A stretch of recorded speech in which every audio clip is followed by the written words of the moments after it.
Shalom sahabat Kalimatulu dimanapun berada. Apa kabar sahabat Kalimatulu semua? Saya berharap sahabat semua ada dalam keadaan sehat dan selalu di dalam pertolongan Tuhan kita Yesus Kristus. Terus dukung perkembangan channel ini dengan cara like, komen, dan subscribe.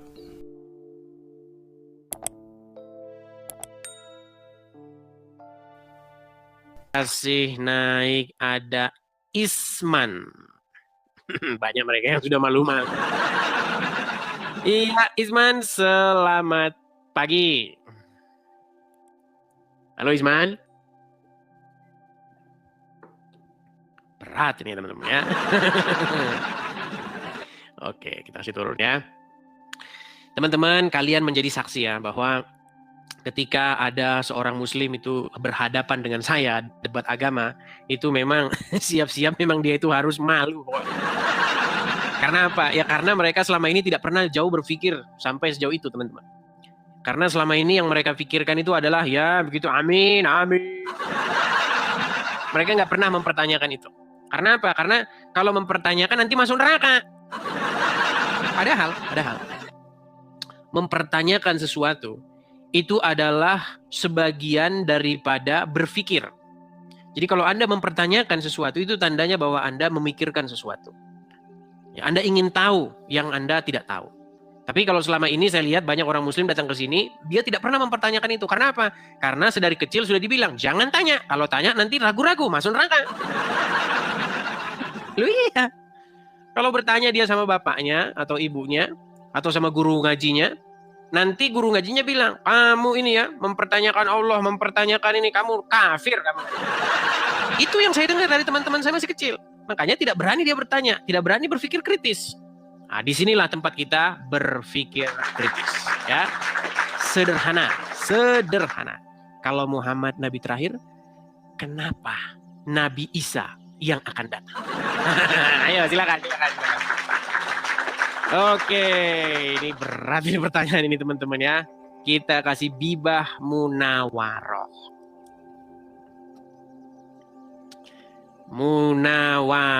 Ya, selamat pagi Bibah Munawaroh. Bibah Munawaroh. Jangan ngambek, jangan membisu ya.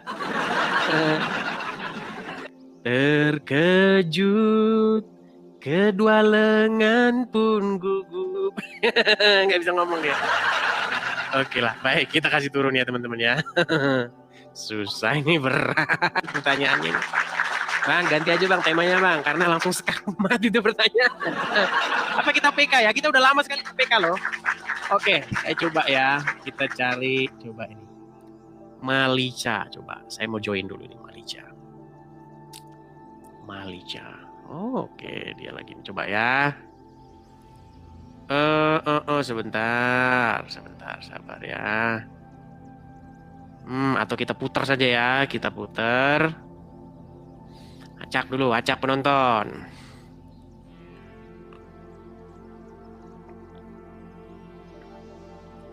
Waduh, siapa ini? Hai. Imark. Hey Imark. Oke, teman-teman, apa jangan-jangan headset saya rusak ya? Teman-teman sekalian, apakah teman-teman bisa mendengar suara saya? Teman-teman sekalian, apakah teman-teman bisa mendengar suara saya dengan baik? Apa ini ya? Apa orang ngomong ke sini nggak dengar atau bagaimana saya? Apa saya nggak dengar ya? Atau ada mereka yang ngomong tadi? Dia ngomong? Dia ngomong nggak?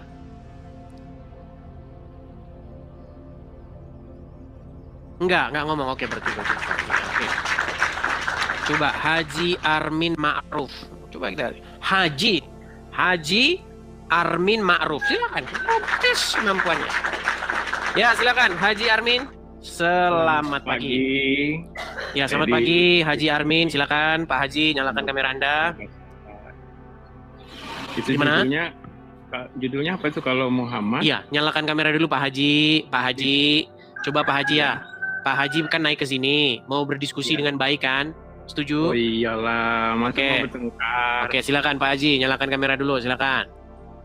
Waduh, kamera ya. Iya dong, Pak Haji jangan malu dilihat tetangga orang muslim. Kan. Atau sebentar. Atau jangan-jangan Pak Nggak Haji, Pak Haji punya istri, biar punya istri lain. Bukan. Ah, ya makanya nyalakan kamera. Ayo, Katanya silakan. nggak boleh ngerokok. Ya ada apa-apa nih. Jadi nggak boleh ngerokok. Pak Haji takut punya istri lain. Oh ya enggak lah. Oke, tidak Saya takut. satu. Oke, Pak Haji, perkenalkan Pak Haji. Hmm. Saya ini adalah seorang Kristen, Pak Haji.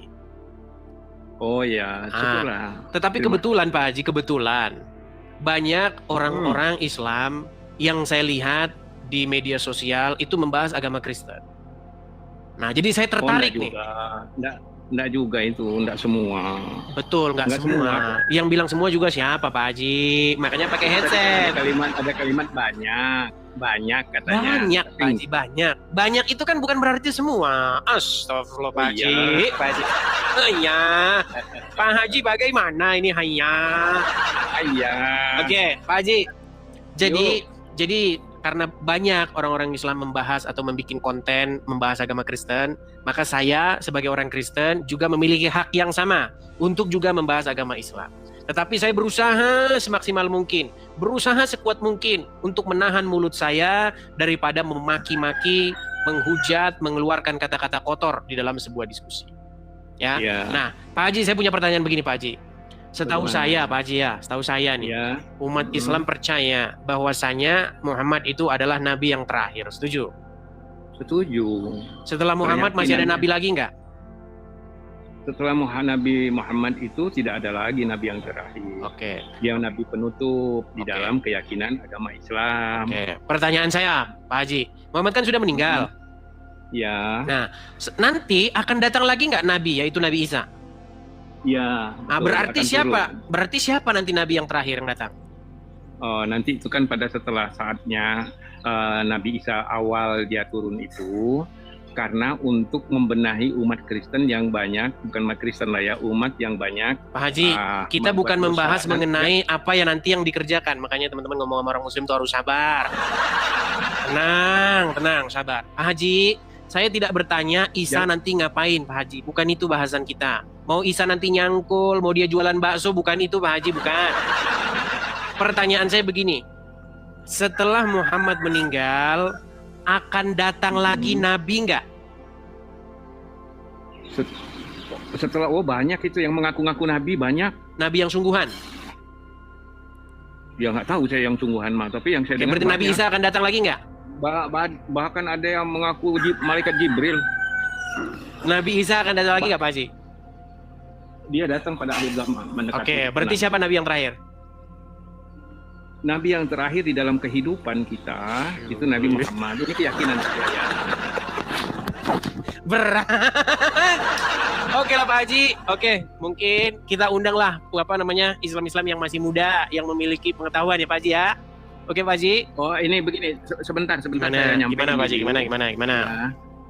Saya juga terima kasih dengan Edi, saya dengan anak-anak muda. Ternyata banyak anak muda kita yang Islam yang tidak banyak memperdalam Islam agamanya. Ya, itulah banyak sebabnya mereka masih Islam Pak Haji. Iya. Pak Haji, Karena sebab gini Pak Haji ya, sebab mereka masih Islam itu karena mereka tidak belajar agama Islam itu. Dan Pak Haji pun masih Islam karena nggak belajar agama Islam. Seandainya Pak Haji belajar agama Begini. Islam, pasti Pak Haji akan murtad Begini. dari Islam. begini Edi. Kenapa saya katakan begini, murtad? Bagaimana bisa Muhammad Begini, Nabi Edi. terakhir, Edi. setelah Muhammad akan datang Nabi lagi? Ini ibarat kata begini, ibarat kata Ya. ini tukang kenek bis ya. Kenek bis itu sering bilang, "Hey, bis terakhir." Dikerjain kita itu terakhir, orang lari-lari kan, ketinggalan. Ternyata setelah dia masih ada bis lagi. Nah, ini Ini, makanya saya Edi. bilang, apakah agama Islam Edi. ini menggunakan metode kernet bis? Nah, coba, kenapa ajaran di dalam Edi, agama boleh Islam saya ngomong nggak? mirip dengan Boleh ajaran saya ngomong kernet nggak bis ini? itu? Silakan. Jadi boleh ngomong nggak saya ini? Boleh. Boleh nggak saya ngomong? Boleh. Ya, jadi anak-anak kita, terutama anak-anak muda sekarang ini, banyak yang orang tua bicara itu langsung dipotong karena itu Silakan. adab yang tidak baik dalam ajaran Islam. Orang yang belum selesai ngomong dia sudah potong. Itu sebenarnya itu pelajaran adab di dalam Jadi jawabannya apa, Islam Pak Haji? Untuk untuk saling menghargai itu. Makanya banyak anak-anak ini yang sekarang orang tua masih ngomong dia sudah potong. Ya sudah, silakan Pak Haji, silakan. Apa jawabannya? Ya, nggak cukup aja segitu. Mungkin mau banyak ngobrol dengan yang muda, silakan aja saya turun. Oke. Baiklah Pak Haji ya, saya turunkan Pak Haji ya. Terima kasih. Jadi teman-teman begini ya, banyak sekali kebohongan atau kedustaan itu dilindungi dengan yang namanya yang seperti tadi itu, sistem feodal. Ya, ada sebuah sistem yang mengatakan kamu ini membantah orang tua, durhaka, kamu durhaka. Tapi jawaban gak ada. Bukan membantah teman-teman, bukan membantah, bukan tidak punya adab, bukan itu masalahnya. Oke lah, sudah kita berhenti, sudah kita nggak ngomong, giliran dia ngomong. Ada jawaban? Gak ada.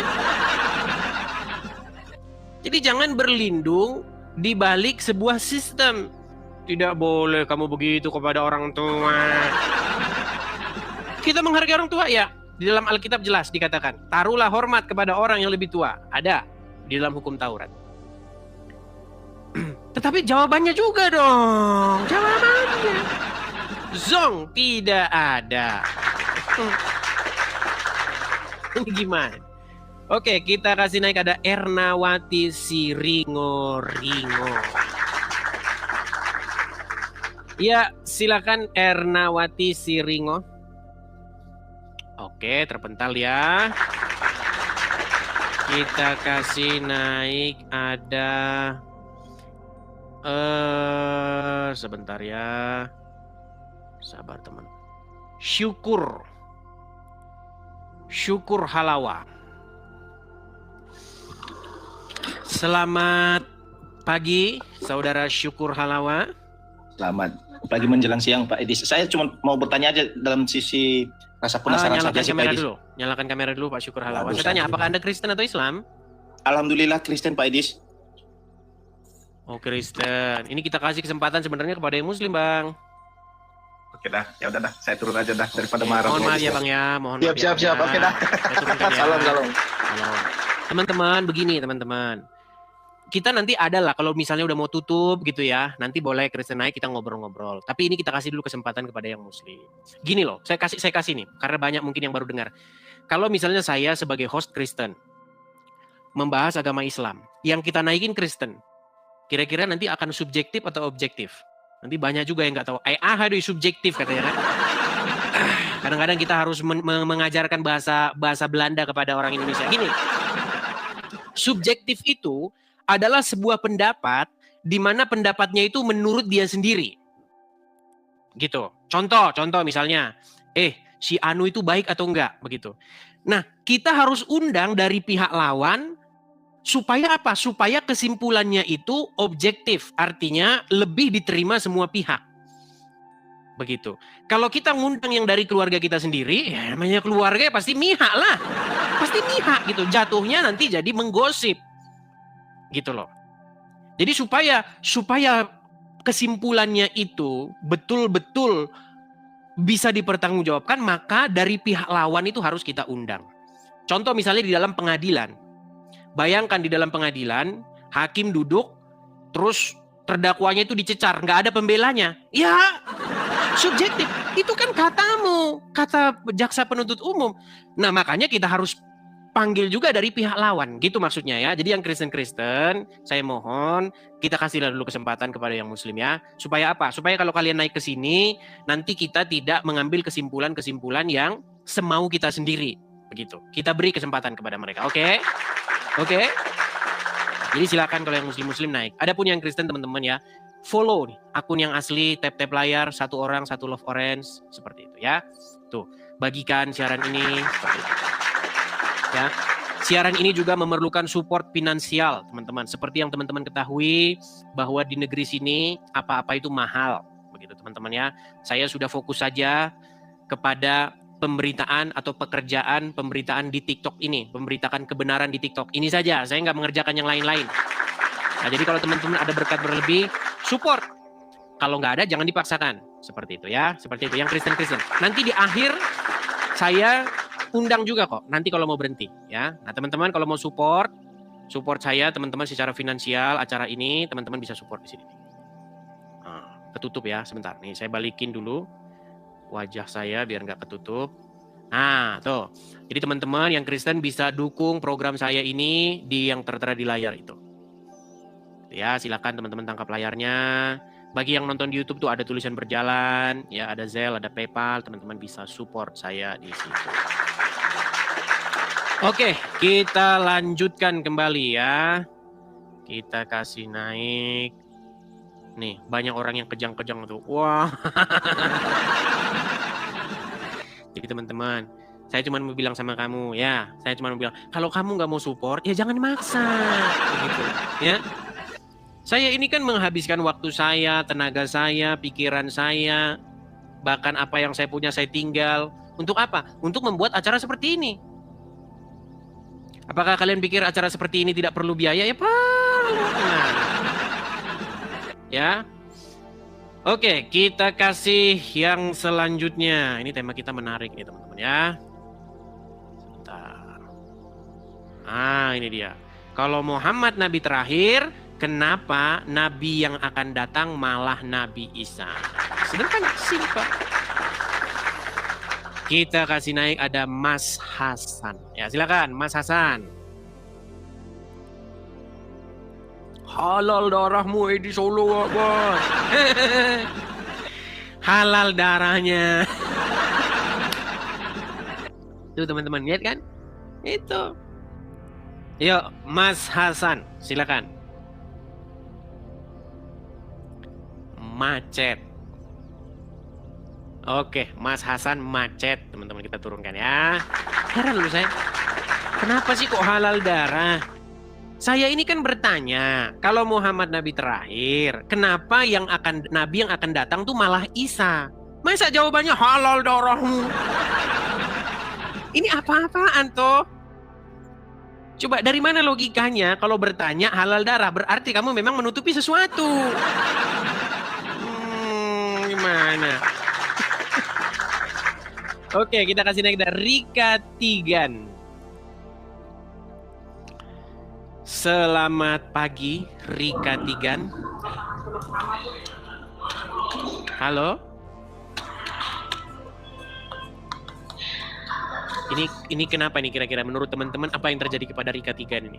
Dia naik, setelah naik dia nggak mau ngomong, diam. Gimana? Apakah Rika Tigan ini seorang mualaf yang lagi tertekan sama suaminya atau bagaimana ini? Coba. Baiklah, kita turunkan ya. Kita nggak ngerti teman-teman apa yang terjadi gitu. Dia datang terus diem-diem aja gitu. Apa menurut teman-teman itu? Coba teman-teman tebak dulu. Oke, kita kasih naik ada Muhammad. Oke, Muhammad. Tapi pakai foto profil saya ini. Dari namanya sih Muhammad Roj apa? Coba silakan. Muhammad. Halo? Halo Bang. Ya, silakan nyalakan kamera. Anda Muslim atau Kristen? Tobat Bang. Anda Muslim atau Kristen? Sudah bertobat Bang. Nah, kan ditanya Muslim atau Kristen, jawabannya bertobat. Ini gimana sih? Nggak jelas loh kamu itu. Foto profil orang. Kamu saja identitasmu aja nggak jelas. Kamu gimana? Ayo silakan.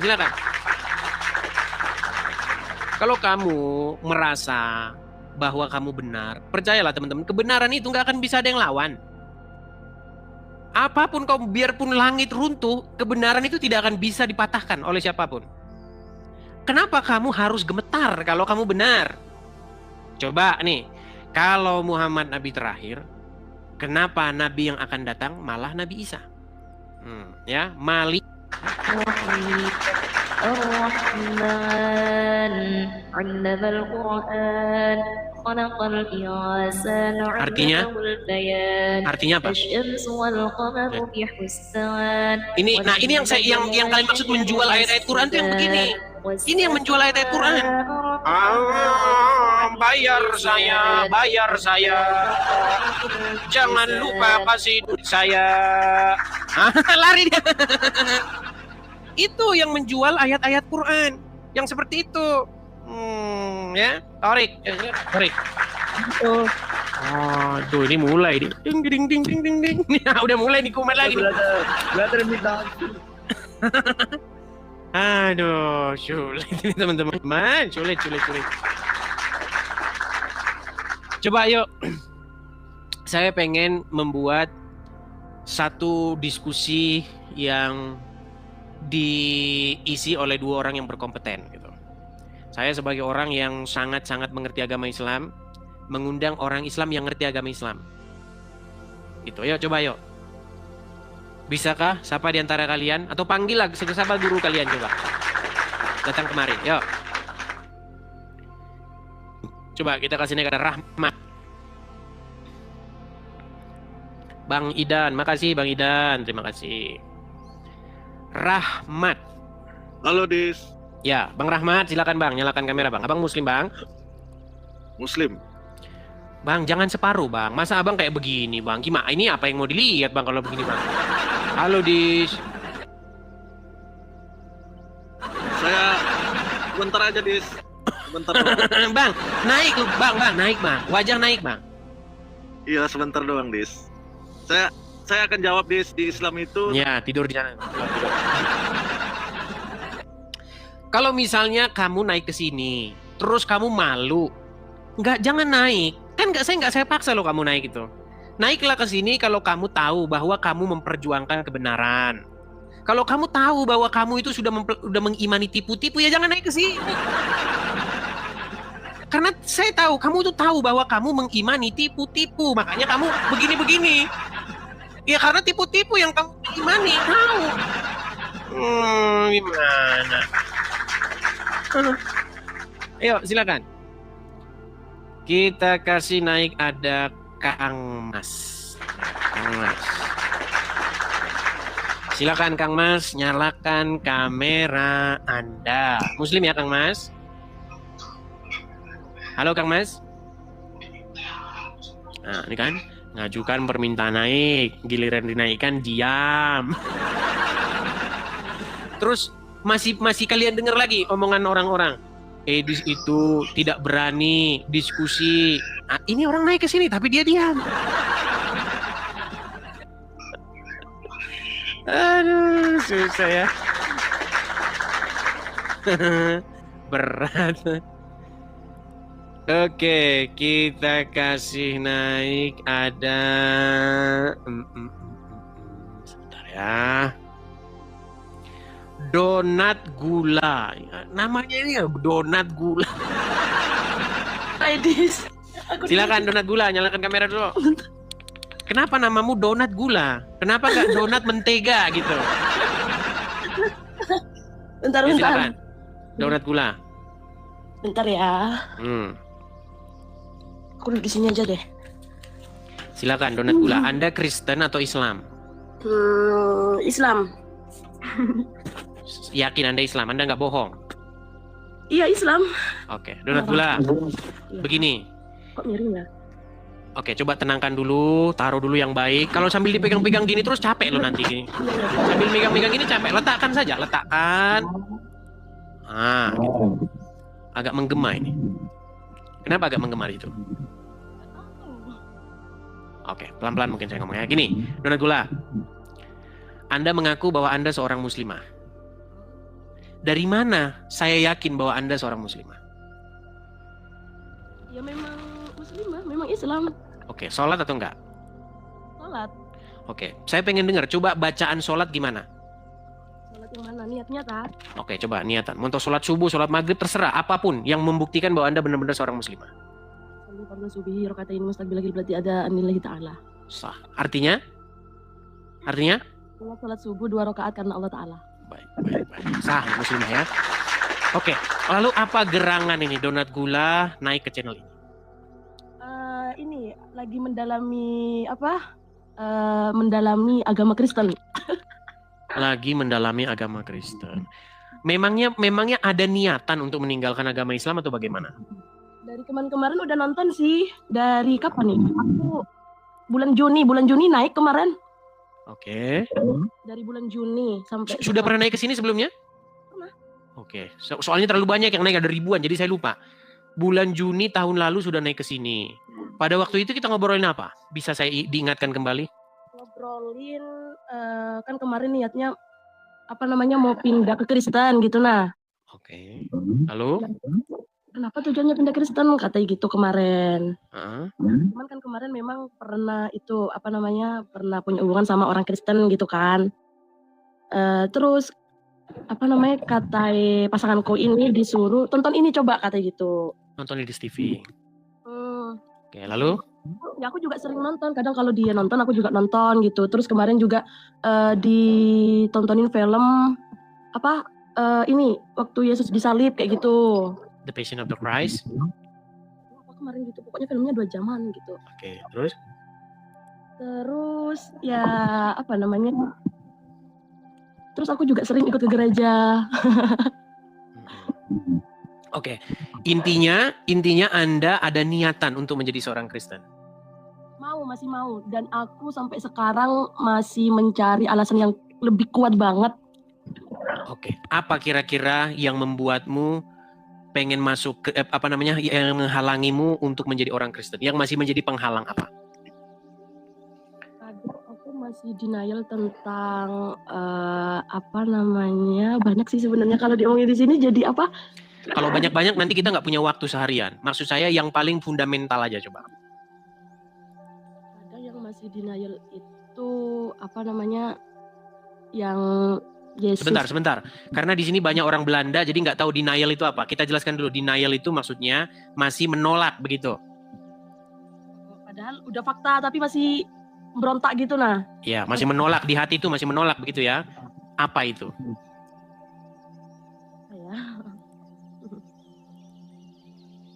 Kadang itu Apa? Yang masih jadi apa ya ngomongnya ini gimana susah banget. Saudara ini sulit. Gini aja dah, saya bantu gini aja dah. Gini. Bantu Saya bantu aja ya, esensi yang paling dasar. Kenapa Anda harus jadi Kristen? Gini. Kalau Anda menjadi seorang muslimah, maka Anda itu membuat diri Anda dikuasai, dikontrol, dikendalikan, disuruh, diperintah oleh yang namanya Muhammad. Setuju? Menjadi seorang muslimah yang menjadi raja di hatimu, yang menyuruh-nyuruh kamu siapa? Bukankah Allah dan Rasulnya? Betul nggak? Nah, sedangkan kalau Anda menjadi seorang Kristen, yang menyuruh Anda, yang memerintah di hati Anda, Bapa di surga, Yesus dan Roh Kudusnya. Nah, sekarang nih. Kalau Muhammad memerintah hidupmu, kalau Muhammad merajai hidupmu, apa yang akan kamu lakukan? Contoh, misalnya yang akan kamu lakukan kalau Muhammad menjadi raja di hidupmu. Misalnya nih, sebagai seorang wanita, ya, mengizinkan suami kawin lagi. Nah, itu kalau Muhammad memerintah di hidupmu, betul? Betul nggak? Nah, terus apa lagi? Kalau Muhammad memerintah di hidupmu, contoh-contohnya yang harus dikerjakan oleh wanita. Tidak boleh begini, tidak boleh begitu. Kalau menjadi seorang muslimah, itu saya katakan nih, saya punya gambar bagus ya. Nih. Menjadi seorang muslimah itu adalah sebuah kerugian yang sangat besar loh. Kenapa saya katakan kerugian yang sangat besar? Nah, kamu harus berpakaian seperti ini nih, yang di belakang saya ini. Loh iya, karena semuanya aurat. Nah, aurat, muka aurat, semua aurat tuh. Ya makanya harus jadi seperti ini. Makanya nanti makannya jadi begini. Nah ini, kau makan dari sini nih. Angkat dulu begini, baru makan. Ya itu. Coba rugi nggak kira-kira? Mempersulit ya. Iya, mempersulit diri. Bahkan tidak boleh seorang wanita itu keluar rumah. Jadi sebenarnya begini.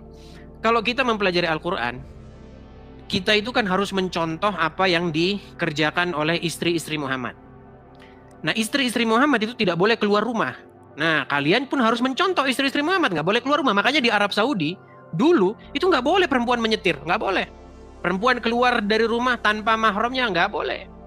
Baru sekarang saja itu boleh diperjuangkan oleh para pejuang komunitas wanita di sana. Makanya sekarang jadi boleh. Nah, itulah kalau Muhammad menjadi raja atau memerintah di hidupmu. Seperti itu. Nah, kenapa kamu harus menjadi seorang Kristen? Supaya yang memerintah, yang menjadi raja di hidupmu bukan Muhammad, tetapi Yesus. Begitu. Nah, kalau Yesus memerintah, Yesus tidak pernah mengajarkan hal-hal yang seperti itu. Seperti itu. Itu kira-kira yang paling sederhana yang bisa saya berikan. Mungkin ada pertanyaan lain? Ya. Kapan ini mantap? By the way, anyway, Busway, ini di mana ini? Di Indo kah atau di mana? Di Indonesia. Nanti kalau disebutin daerahnya kira-kira di Geruduk Masa nggak kira-kira nanti? Di Geruduk Masa nggak kira-kira? Iya kayak jadi nih. Iya. Aduh kok kayak gitu ntar nah. Iya, pasti nanti banyak yang DM nanti, kamu ini murtad, mau-mauin aja kamu. Tapi yang saya maksudkan begini, kalau kamu menjadi Kristen bukan karena mengenal kebenaran, bukan karena Yesus, tetapi karena calonmu, nanti suatu saat calonmu mengecewakan, maka kamu akan mengutuk kekristenan itu. Kan lewat perantara kayak gitu nah. Iya, tetapi gini, maksud saya begini. Kalau kamu menjadi Kristen karena kamu melihat, bukan karena melihat Yesus, tetapi karena melihat calon suamimu, nanti suatu saat suamimu menyakitimu, kamu jadi melihat Kristen itu sesuatu yang menyakitkan. Maksud saya begini, baik kamu menikah dengan seorang Kristen, tetapi alasan kamu menjadi Kristen yang terutama itu bukan karena calon, tetapi karena kamu melihat sesuatu yang bersinar atau bercahaya dalam kekristenan tersebut. Seperti itu. Kalau selama kamu jadi Muslim, kamu nanti gini terus loh, jadi Muslimah. Betul nggak? Capek nggak gini terus? Capek nggak begini terus? Kemarin enggak sih. Nggak capek. Berarti tidak pernah bolong-bolong? Tidak pernah bolong-bolong? Kalau sebelum mengenal Edis ya nggak bolong. Oh, setelah mengenal saya jadi bolong-bolong. Berarti rajin sholat? Rajin, dulu aku mondok. Oh, dulu mondok. Oh, mondok 6 tahun? Coba, mondok 6 tahun. Apa buktinya kalau mondok 6 tahun? Biasanya kalau mondok 6 tahun biasanya jago ini kalau suruh membaca ayat-ayat atau apa. Coba. Surat yang kira-kira yang sulit untuk bagi orang awam hafal, coba. Aku hafal surat Ar-Rahman, Al-Baqarah, Al-Mulk, Yasin. Coba surat Ar-Rahman. Ar-Rahman, Allamal Quran, Khalaqal insana 'allamahul bayan. Artinya? Artinya? Tidak tahu. Tapi kan emang banyak kan begitu kan? Nanti pada malam Rojab begini baca surat ini 7 kali, lalu dilanjutkan baca surat Al-Muluk 7 kali, niscaya rezeki lancar. Betul? Sering dengar begitu? Gimana? Kalau baca Al-Mulk nanti kuburannya terang, katanya gitu. Baca surat Al-Muluk kuburannya terang. Coba, maksud saya begini, ini logikanya dari mana gitu loh? Emangnya surat Al-Muluk itu pembangkit listrik tenaga kubur atau gimana? Gimana? Gimana? Ya katanya kan tadi baca Al-Mulk itu biar kuburannya terang. Sebenarnya kalau aku pikir-pikir ya itu biar kita tetap membacanya aja sebenarnya, ya nggak?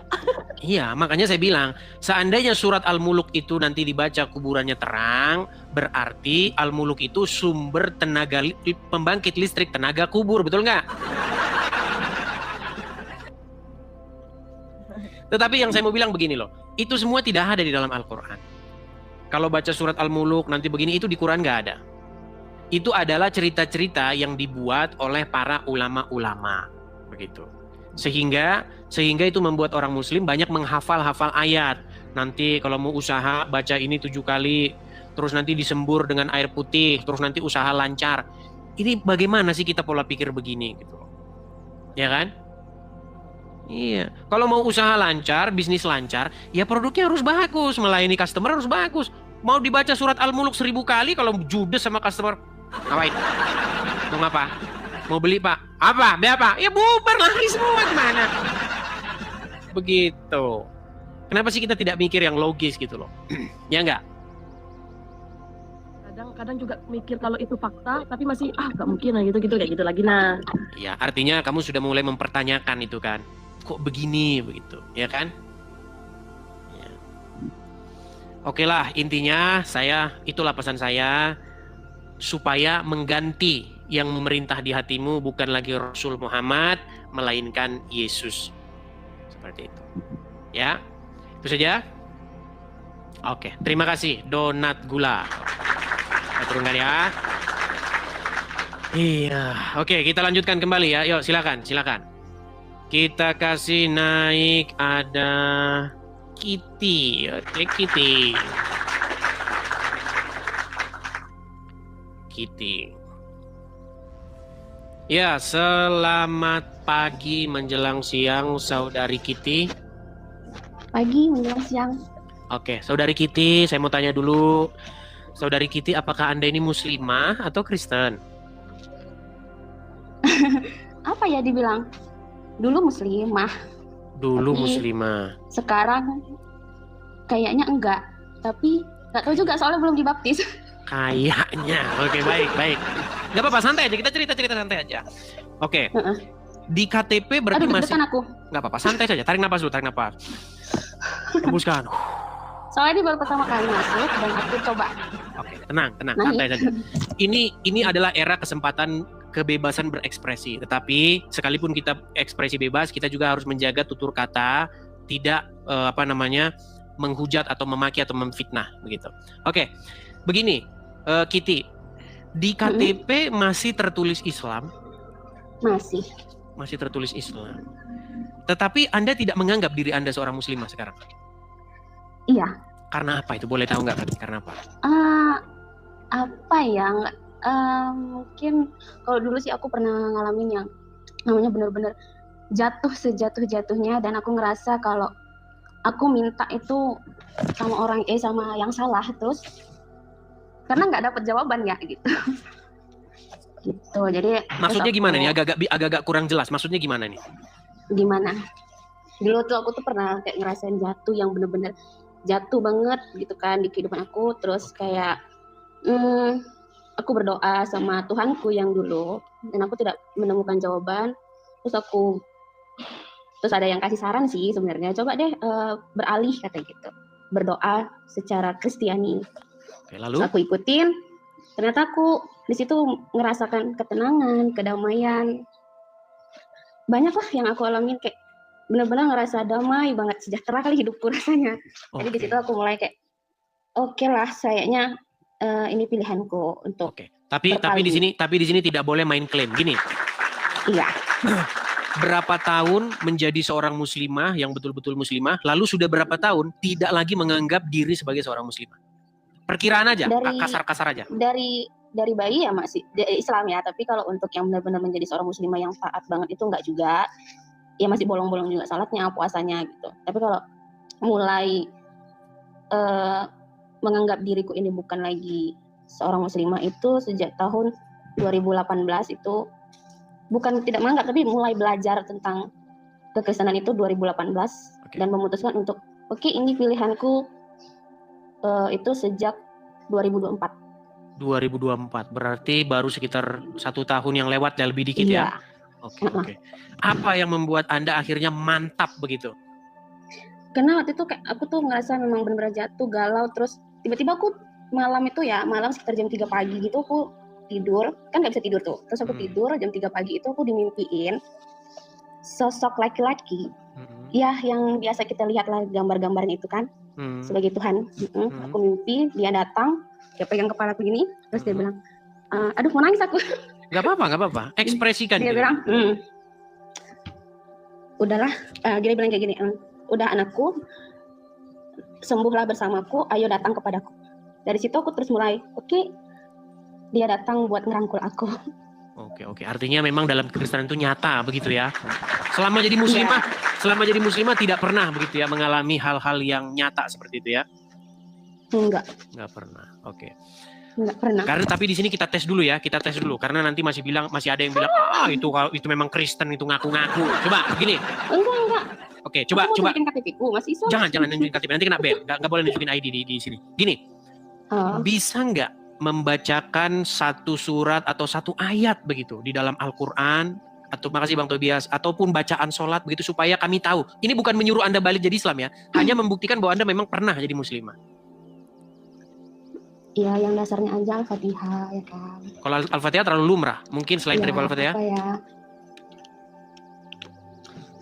Qul huwallahu mungkin. Karena aku juga nggak yang terlalu belajar tentang Kalau niat sholat, akuntansi. niat sholat, Ya, coba silakan niat sholat. misalnya Fadul. Aduh, aku deg-degan jadi agak nervous. Nggak apa-apa, santai saja, santai. Udah lama juga kan nggak belajar, nggak baca jadi agak kagok pasti.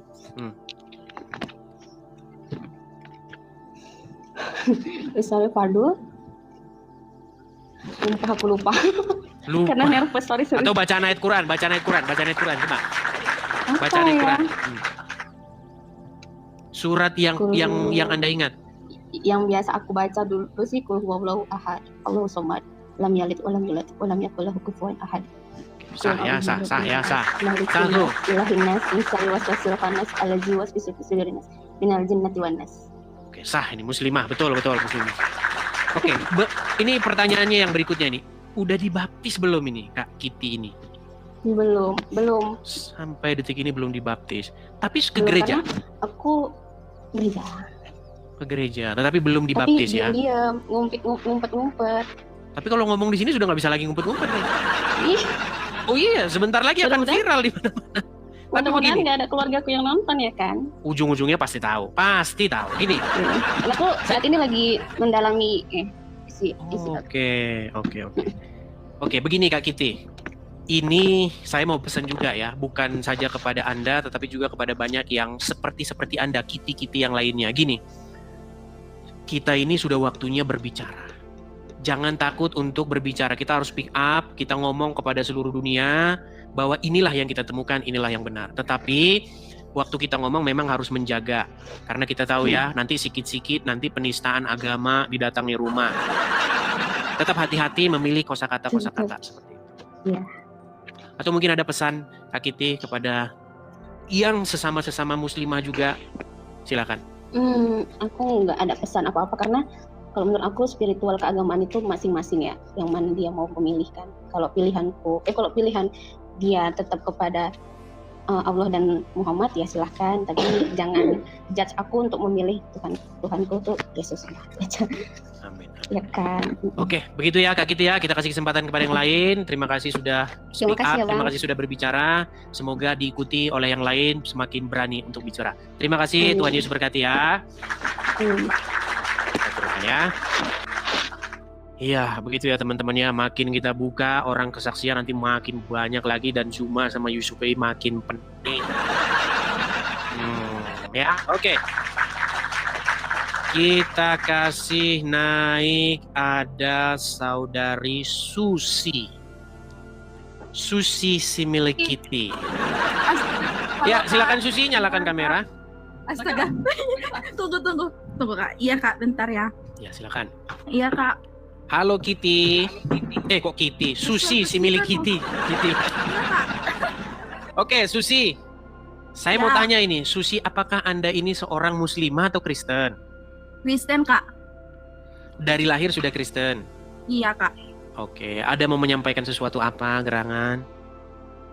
Aku fans sama Kakak. Oh ya? Jangan ngefans sama saya, ngefans sama Tuhan Yesus, begitu. Ngomong-ngomong lagi di mana ini? Lagi di kapal Aku lagi kah? di kos Kak, di Manado. Oh, Manado. Halo Manado. Aku screenshotnya Kak, bentar. Oke. Besok hari Sabtu Iya Kak. Besok hari Sabtu ada hamba Tuhan dari Manado. Dia mau ke Ini pegang sini kamera, dan nginep tempat saya. Tunggu Kak, aku screenshot dulu ya. Boleh, silakan. Iya. Foto dulu. Terbaik. Tunggu. Keren no? Tunggu ya Kak, bentar. Gemeter aku Kak. Nah, jangan gemetar-gemetar. Screenshot bagaimana? Tunggu Kak. Sampai lupa mana tombol screenshotnya. Aduh. Ini sebenarnya hati. Tunggu Kak, bentar ya. Ntar tahu lu coba. Tunggu screenshot lagi.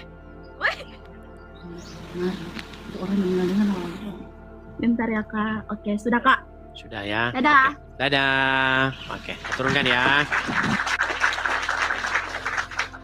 Pikir tadi apa gitu. Oke, besok ada tamu dari Manado. Dia pendeta begitu dari Manado, mau mungkin ada khotbah begitu ya di sini di California, dan dia nginep sini seperti itu. Dan di sini banyak orang-orang Manado, pada baik-baik sekali dengan saya. Banyak banget di sini orang Manado. Oke, kita kasih naik ada Muhammad Rijal. Ya, silakan Muhammad Rijal. Naik. Ya, Buka kamera Rijal. Saya bantu ya, bukakan kamera ya. Ah ya, sudah. Mantap. Oke, Bang Muhammad Rijal, saya konfirmasi dulu ya, Bang ya. Saya Kristen. Apakah Anda seorang Muslim, Bang? Muslim Kak. Muslim. Ya, gimana Bang? Anda mau membahas tema ini atau Anda punya isu yang lain? Kita lagi bahas sebuah kekacauan yang diimani oleh orang Islam. Kata orang Islam, Muhammad itu katanya nabi terakhir. Betul? Oke. Ya. Nah, tetapi setelah Muhammad meninggal akan datang lagi nabi. Yaitu Nabi Isa, betul? Betul. Nah, berarti siapa nabi yang terakhir kalau gitu? Oh, yang di tulisan itu ya, kalau Nabi Muhammad nabi terakhir, kenapa nabi yang akan datang malah Nabi Isa gitu ya Kak? Kalau gini ya, ini saya kan juga orang awam ya, juga gak paham-paham betul lah. Cuma pernah tahu penjelasan dari guru kami bahwa kalau Nabi Isa datang itu kan bukan membuat hukum baru, bukan untuk membuat umat baru. Kan setiap nabi punya umat ya Kak ya? Makanya kita memang agak sulit nih berkomunikasi karena orang Islam ini kebanyakan belajar bahasa Arab, bahasa Indonesia lupa. Dengar Bang ya, saya ulangi lagi ya Bang Rizal ya. Ini Bang, ya. Kita tidak sedang membahas Isa itu nanti datang untuk apa. Tetapi kita membahas begini. Gini aja lah, saya kasih ini yang paling gampang.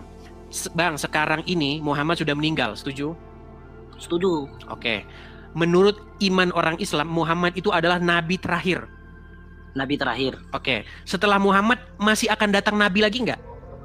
Akan datang Nabi Isa. Oke, berarti siapa nabi yang terakhir kalau gitu yang datang? Setelah Nabi Isa itu pernah ada di bumi. Iya, berarti siapa nanti datang nabi yang terakhir datang? Gini Kak, penjelasannya. Boleh saya bicara menjelaskan nggak? Silakan. Nggak meninggal kok Nabi Isa. Kan Nabi Isa pernah ada di bumi, pernah mempunyai umat, pernah memberikan hukum. Akhirnya punya umat, terus punya kebijakan hukum-hukum lah kayak Islam. Setelah Nabi Isa diangkat ke langit, terus Nabi Muhammad lahir menjadi nabi. Setelah menjadi nabi, kan wafat. Setelah wafat, nanti akan datang lagi Nabi Isa yang telah pernah diangkat. Oke, berarti yang terakhir berarti siapa kalau gitu? Bentar Kak.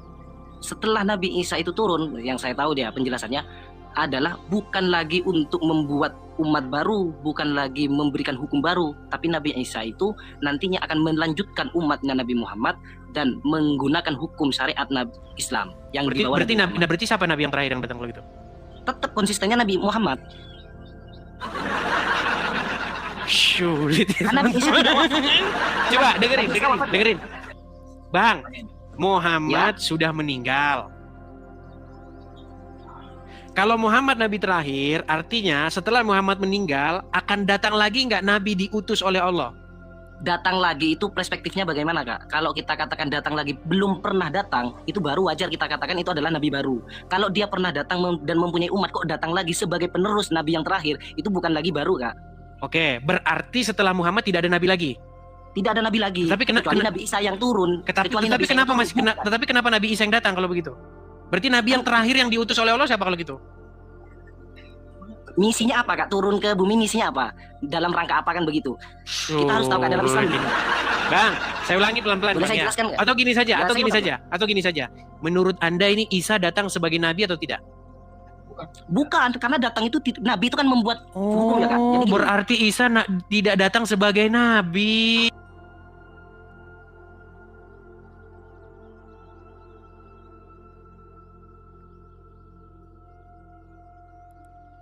Profesor Kiai Haji Quraisy Shihab, seorang cendekiawan muslim, terkemuka menekankan pentingnya memilih ustadz yang tidak memaki-maki dalam dakwahnya. Quraisy Shihab mengingatkan bahwa dakwah adalah ajakan kepada kebaikan yang harus disampaikan dengan cara yang baik pula. Ia menekankan pentingnya mencontoh akhlak Nabi Muhammad SAW yang selalu lemah lembut dalam menyampaikan ajaran Islam. Mengutip sabda Nabi Muhammad, barang siapa yang beriman kepada Allah dan hari akhir, hendaklah ia berkata baik atau diam. Ayahanda presenter Nasyo Shihab menegaskan bahwa ini adalah pedoman penting bagi para pendakwah. Kata-kata yang baik dan penuh hikmah lebih efektif dalam menyentuh hati dan menggerakkan orang untuk berubah ke arah yang lebih baik.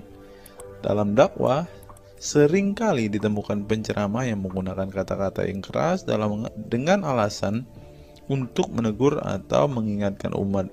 Namun, Profesor Quraisy Shihab mengingatkan bahwa cara ini justru bisa menimbulkan antipati dan menjauhkan orang dari ajaran agama Islam yang seharusnya penuh kasih sayang dan rahmat. Menukil Islam.co, Quraisy Shihab menjelaskan hal yang menarik ketika ditanya seseorang terkait kriteria ustadz yang tepat untuk dijadikan panutan atau sebagai penceramah. Mantan rektor lain, sekarang UIN, Syarif Hidayatullah Jakarta, ini menjelaskan dengan penuh kasih ibarat seorang bapak menasihati anaknya. Pilihlah ustadz yang menganut paham moderat. Anda tidak akan mendengar makian, tutur mantan Menteri Agama ke-16 masa Presiden Soeharto ini. Quraisy Shihab menjelaskan bahwa ustadz yang wasatiyah akan terbuka untuk dikritik dan tidak fanatik dengan satu pandangan dan menilai pandangan yang orang lain salah. Quraisy Shihab menjelaskan bahwa ustadz wasatiyah akan terbuka untuk dikritik dan tidak fanatik dengan satu pandangan dan menilai pandangan orang lain salah. Ustadz yang wasatiyah memahami bahwa jalan menuju agama itu besar dan memiliki jalan-jalan kecil untuk menuju jalan besar itu. Karena dalam rincian ajaran agama yang Tuhan tanyakan adalah hasilnya, misalnya 5 tambah 5, 10, tapi bisa juga 7 tambah 3, lanjutnya. Salah satu ciri ustadz yang wasatiyah menurutnya adalah berpengetahuan luas. Ustadz yang berpengetahuan luas akan mampu menilai dan menghargai suatu pendapat, sedangkan ustadz yang sempit pengetahuannya akan mudah menyalahkan. Semakin luas pengetahuan seseorang, semakin besar toleransinya. Semakin sempit, semakin bodoh tandasnya. Nah, teman-teman muslim, silahkan kalian mau milih ustadz yang modelnya seperti ini. Karena ustadz yang berilmu itu seperti yang dikatakan oleh Bapak Quraisy Shihab ini, bahwa mereka pasti adalah orang yang sangat toleransi. Tetapi jika ustadzmu kamu dapati tidak bisa bertoleransi atau orang yang intoleran, maka mereka bisa dikatakan ustadz yang BODOH, kata Quraisy Shihab. Nah, pertanyaannya adalah, apakah Zuma termasuk standar ustadz yang baik atau ustadz yang toleran? Mari.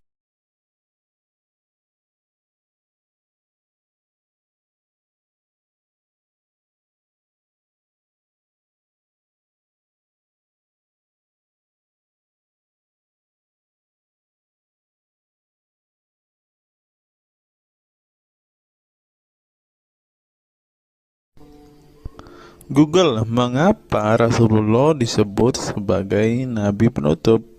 Apa alasannya?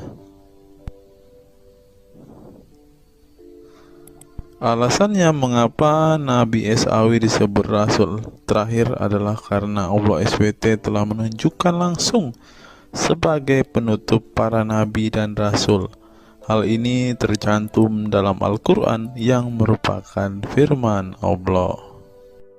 Di sini dituliskan, mengapa Muhammad atau Nabi SAW disebut Nabi terakhir? Mari kita baca ya. Katamul Anbiya merupakan salah satu julukan Nabi Muhammad yang berarti penutup para nabi. Sesuai dengan firman Allah SAW dalam surat Al-Ashab ayat 40 yang berbunyi, artinya Muhammad itu sekali-sekali bukanlah bapak dari seorang laki-laki di antara kamu, tetapi dia adalah Rasul Allah dan penutup nabi-nabi, dan adalah Allah Maha mengetahui segala sesuatu. Nabi Muhammad SAW merupakan nabi terakhir yang Allah utus untuk menyempurnakan agama-agama sebelumnya. Al-Quran merupakan kitab Allah yang menyempurnakan kitab-kitab sebelumnya, sehingga tidak perlu ada kitab lain karena Al-Quran merupakan kitab Allah yang menyempurnakan kitab-kitab sebelumnya, sehingga tidak perlu ada kitab lain karena Al-Quran sebagai kitab terakhir. Maka dapat diartikan bahwa tidak ada lagi nabi setelah Nabi Muhammad SAW. Nabi Muhammad SAW sebagai nabi terakhir juga didukung dengan dalil lainnya, yaitu surat Al-Sab 61 ayat 6. Dan ingatlah ketika Isa bin Maryam berkata, "Hai Bani Israel, sesungguhnya aku adalah utusan Allah kepadamu, membenarkan kitab sebelumku, yaitu Taurat, yang memberikan kabar gembira dengan datangnya seorang rasul yang akan datang sesudahku yang namanya Ahmad, dalam tanda kurung Muhammad." Menurut Syekh Al-Zairi dalam kitab Al-Jawahir dan Al-Kalamiyah, alasan kenapa Nabi Muhammad SAW dijadikan nabi terakhir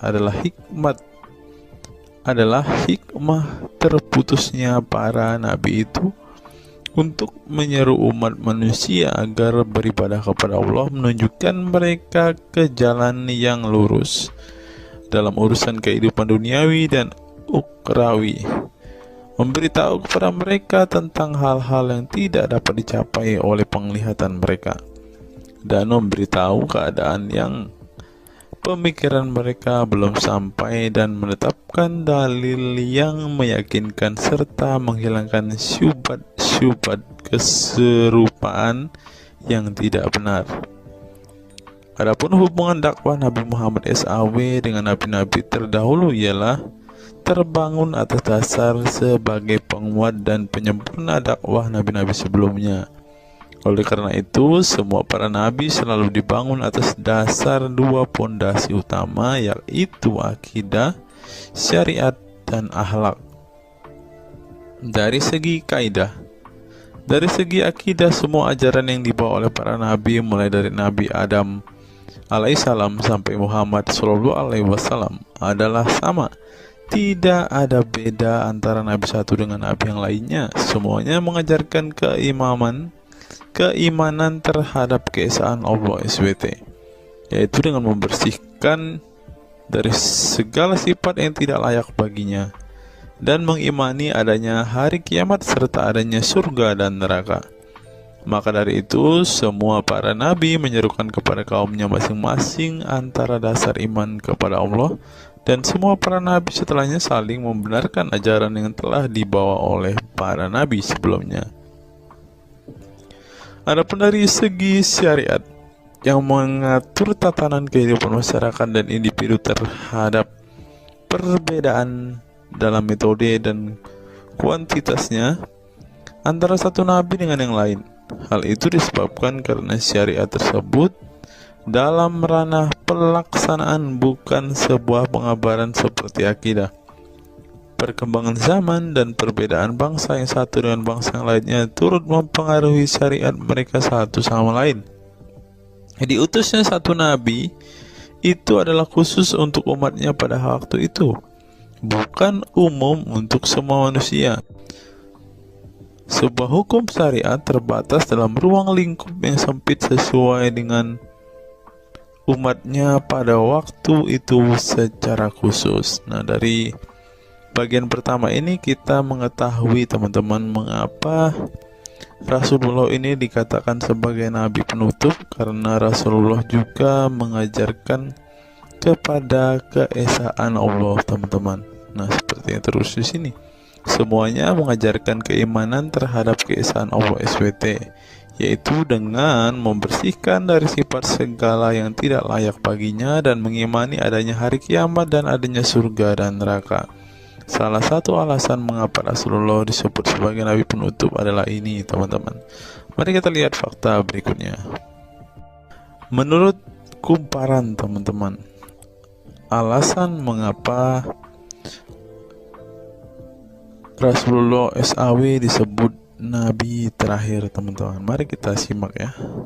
Saya berharap teman-teman tidak bosan mendengar setiap fakta-fakta yang kita bukakan ini, karena dengan melihat fakta-fakta ini setidaknya kita belajar teman-teman dan dapat memaklumi mengapa sih saudara-saudara muslim kita itu sangat-sangat menjunjung tinggi Rasulullah teman-teman. Mari kita simak. Nabi Muhammad SAW adalah nabi yang ke-25 dalam Al-Quran. Sebagai umat Islam, kita diwajibkan mempercayai bahwa tidak ada rasul lain setelah kematian Nabi Muhammad SAW. Sebenarnya, mengapa Nabi SAW disebut rasul terakhir? Bukan tanpa alasan Allah SWT memilih Nabi Muhammad SAW sebagai rasul terakhir, sehingga kita dilarang untuk mempercayai bahwa adanya rasul setelah Nabi Muhammad SAW meninggal dunia, bahkan sampai memiliki cara pandang berbeda dengan beliau. Nah, jadi teman-teman kita, saudara-saudara kita tidak percaya ada nabi setelah Nabi Muhammad, teman-teman. Terlebih ada yang nabi yang membawa ajaran-ajaran yang berbeda dari apa yang diajarkan oleh Rasulullah. Berikutnya, alasan dibalik Nabi Muhammad SAW disebut rasul terakhir. Nabi Muhammad SAW ditunjuk menjadi rasul terakhir Allah SWT dan mendapatkan Al-Quran yang merupakan kitab sempurna dari kitab-kitab sebelumnya. Nah, mereka percaya juga kitab mereka adalah kitab yang paling sempurna, karena kitab-kitab sebelumnya tidak sempurna maka disempurnakan oleh Al-Quran, teman-teman. Artinya wahyu yang sudah diterima Nabi Muhammad SAW sudah terputus sejak beliau meninggal dunia. Ibnu Katsir menjelaskan, ini merupakan nikmat Allah Subhanahu wa Ta'ala yang terbesar atas umat ini.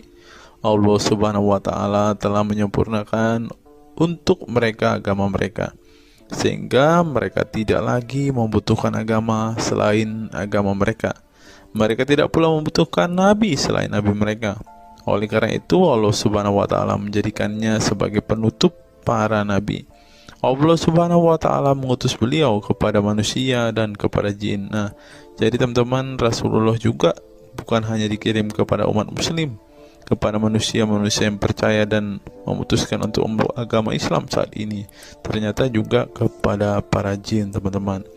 Allah Subhanahu wa Ta'ala berfirman, artinya Muhammad itu sekali-kali bukanlah bapak dari seorang laki-laki di antara kamu, tetapi dia adalah Rasulullah dan penutup nabi-nabi, dan adalah Allah Maha mengetahui segala sesuatu. Dikutip dari buku situs-situs dalam Al-Quran oleh Syarifuddin El-Fikri, para ahli bahasa memberikan makna terhadap kata ma dalam surat Al-Ahzab ayat 40 dengan al-istitsaku wal ma'u, yang artinya memastikan dan menolak sesuatu, sehingga Al-Quran menyebutkan bahwa Nabi Muhammad SAW sebagai khatam an-nabiyin. Artinya pasti tidak ragu beliau seorang nabi terakhir dan menolak orang mengaku di kemudian hari. Adapun alasan dibalik Nabi Muhammad SAW sebagai rasul terakhir dijelaskan oleh Syekh Al-Zairi dalam Al-Jawahir Al-Kalamiyah.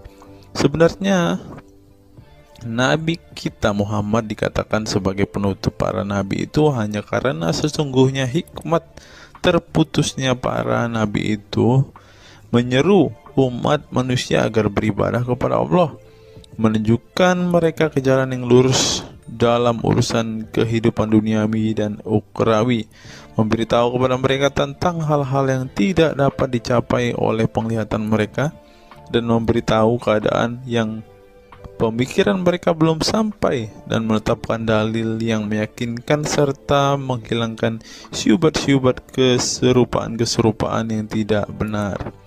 Karena itu umat manusia tidak memerlukan lagi kepada nabi sesudah Nabi Muhammad, sebab syariatnya telah mencapai batas kesempurnaan. Dan dari alasan inilah tampak jelas tentang rahasia terusnya beliau untuk seluruh umat manusia, dan keberadaan beliau sebagai manusia yang paling utama dalam segi fisik serta halaknya. Demikianlah penjelasan singkat mengenai Nabi Muhammad SAW sebagai Rasul terakhir. Semoga dengan mengetahuinya dapat menambah meneladani beliau sebagai sosok yang sempurna. Yang perlu diingat, jangan menghujat ya teman-teman. Mengutip sindonews.com, inilah ke-10 keistimewaan Rasulullah. Yang pertama, air liur Rasulullah menjadi obat. Dari Saul bin Sa'ad berkata, saat Rasulullah dan para sahabat akan berperang di Khaibar, Rasulullah bersabda bahwa ia akan memberikan bendera kepada seorang pria yang cinta dan dicintai oleh Allah dan Rasul-Nya, dan Allah akan memberikan kemenangan. Rasulullah mencari Sayyidina Ali. Akan tetapi para sahabat mengatakan bahwa Ali sedang mengalami sakit mata.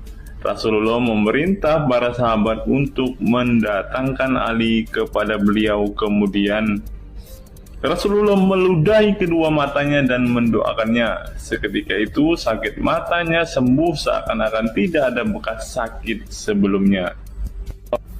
Kemudian sahabat Khalid bin Ali mengaku pernah digigit kalajengking di kakinya. Lalu Nabi meludahi kakinya dan mengusapnya. Seketika hilang sakit dan berhenti darahnya keluar. Khalid bin Ali mengatakan, aku digigit oleh kalajengking ketika aku di dekat Nabi Muhammad, lalu beliau meludahi kakiku dan mengusapnya. Yang kedua, rambut beliau membawa berkah.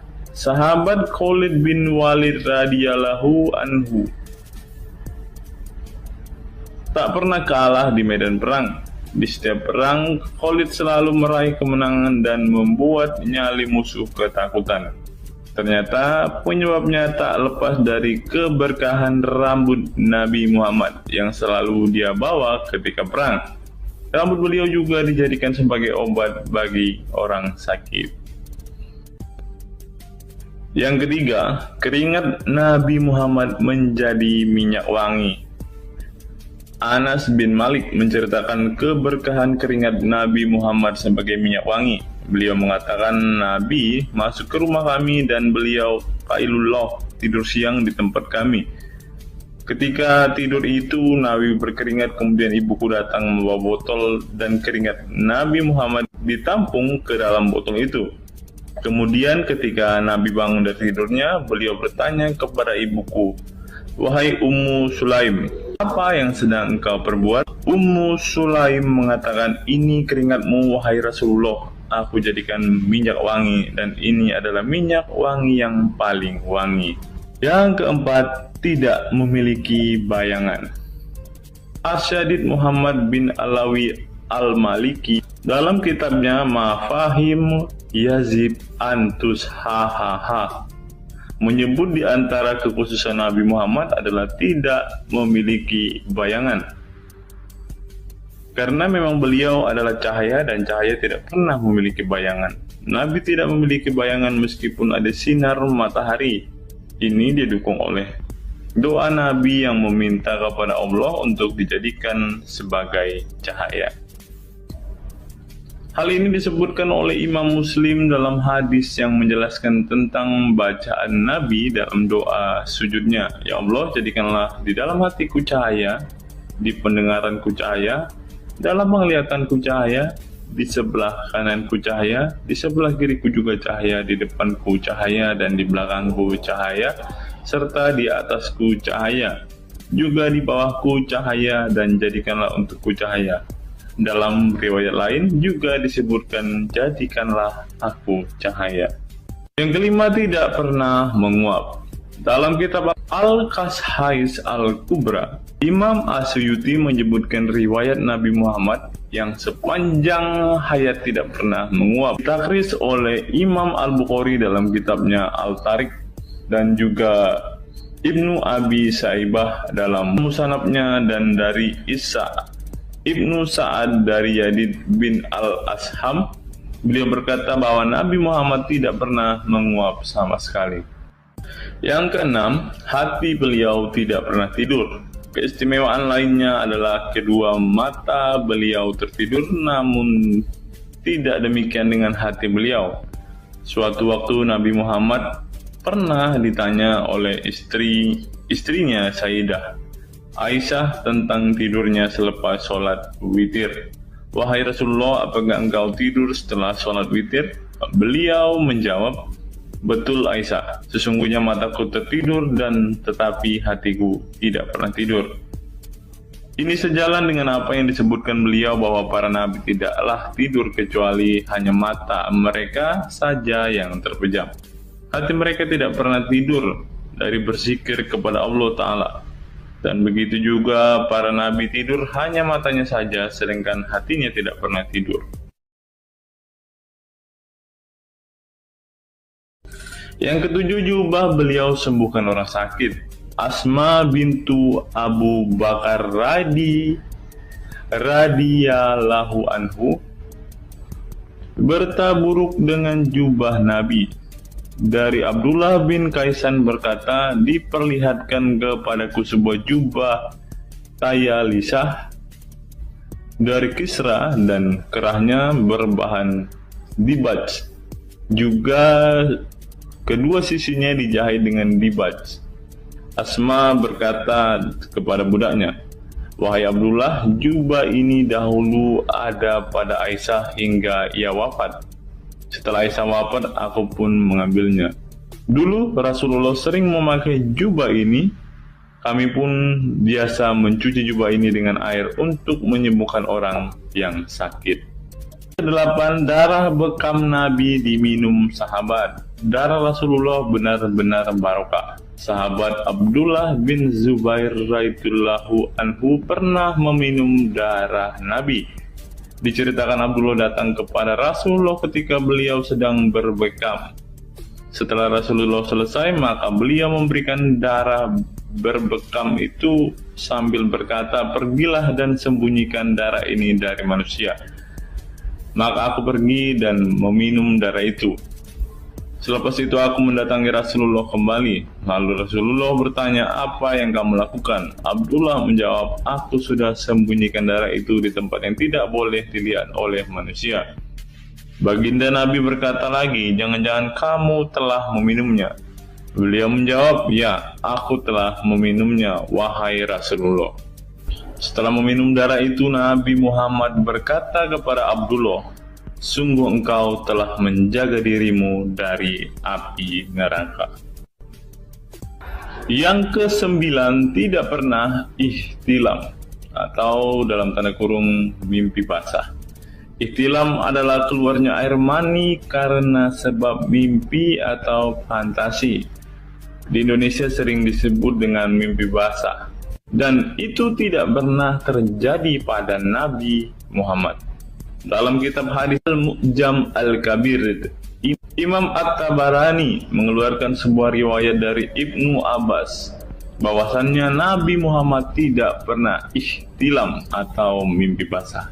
Yang ke-10 yang terakhir, teman-teman, dapat melihat dan mendengarkan ringkihan langit. Dari sahabat Abu Jar, Nabi Muhammad bersabda, "Sesungguhnya aku melihat apa yang kalian tidak lihat, dan aku mendengar apa yang kalian tidak dengar, ringkihan langit. Dan memang pantas langit bersuara ringkih, karena di setiap jarak 4 jari di langit ada malaikat yang menaruh keningnya dan sujud kepada Allah. Demi Allah, seandainya kalian mengetahui apa yang aku ketahui, kalian akan sedikit tertawa dan banyak menangis." Keistimewaan lain dari Nabi Muhammad disebutkan ketika beliau buang air tidak ada bekasnya sama sekali. Dalam kata lain, semua kotoran beliau ditelan bumi, tak sedikit pun yang tertinggal. Beliau juga mampu melihat ke belakang dengan jelas sebagaimana beliau melihat ke depan. Itulah ke-10 keistimewaan Nabi Muhammad yang juga menjadi bukti kenabian beliau. Rasulullah adalah manusia sebagaimana umatnya, akan tetapi Allah menjadikan beliau sebagai manusia yang tidak seperti manusia pada umumnya.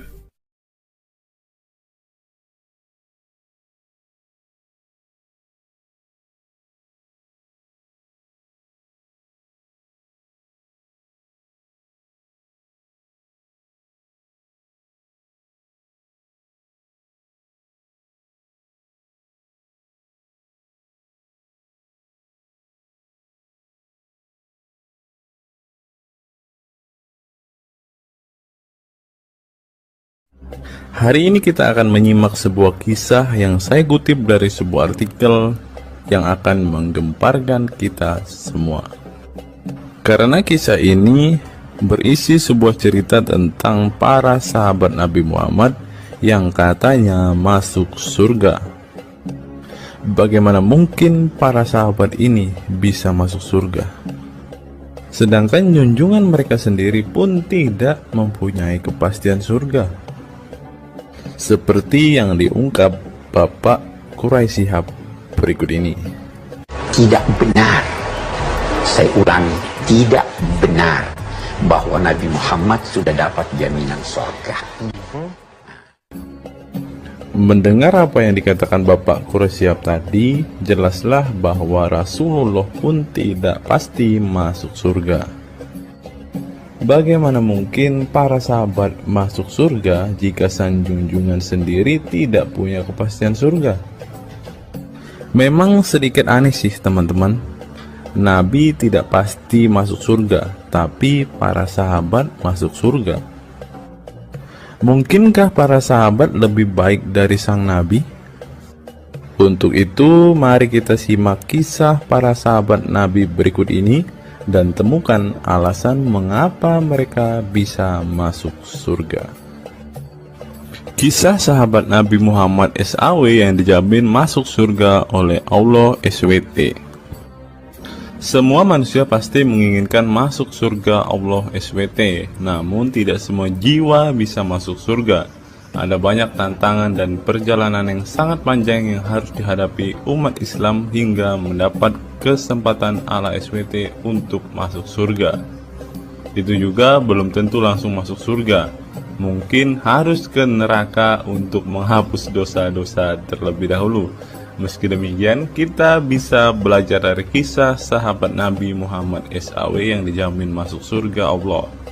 Mereka tidak begitu saja mendapat tempat yang keindahannya kekal abadi. Berbagai ujian keimanan dan fisik dalam mengarungi kehidupan mereka di jalan Allah SWT. Siapa sajakah sahabat Nabi SAW yang dijamin masuk surga? Simak selengkapnya dalam ulasan berikut ini. Kisah sahabat Nabi Muhammad SAW yang dijamin masuk surga. Dalam sebuah hadis terdapat 10 sahabat Nabi SAW yang masuk surga.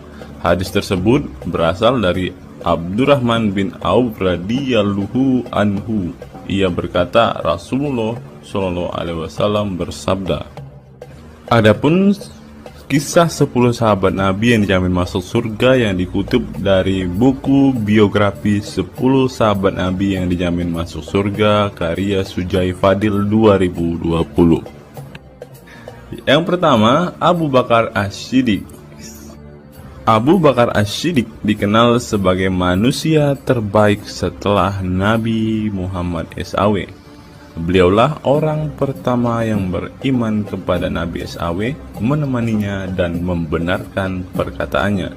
Ketika Nabi Muhammad SAW meninggal dunia, beliaulah yang dipilih menjadi imam dan melanjutkan kepemimpinan sebagai khalifah. Yang kedua, Umar bin Khattab. Sahabat Nabi Muhammad SAW selanjutnya yang dijamin masuk surga adalah Umar bin Khattab. Dedikasi beliau kepada agama Islam sangatlah besar. Walaupun sebelum ia memutuskan untuk beriman kepada Nabi Muhammad SAW, ia ingin membunuhnya. Setelah masuk agama Islam, Umar bin Khattab menjadi orang yang paling berani dan mendapat gelar Al-Furuq yang memiliki arti pembeda antara yang benar dan yang salah. Yang ketiga, Utsman bin Affan. Utsman bin Affan merupakan saudagar kaya raya, namun kekayaan tersebut tidak membuatnya sombong, namun kebalikannya.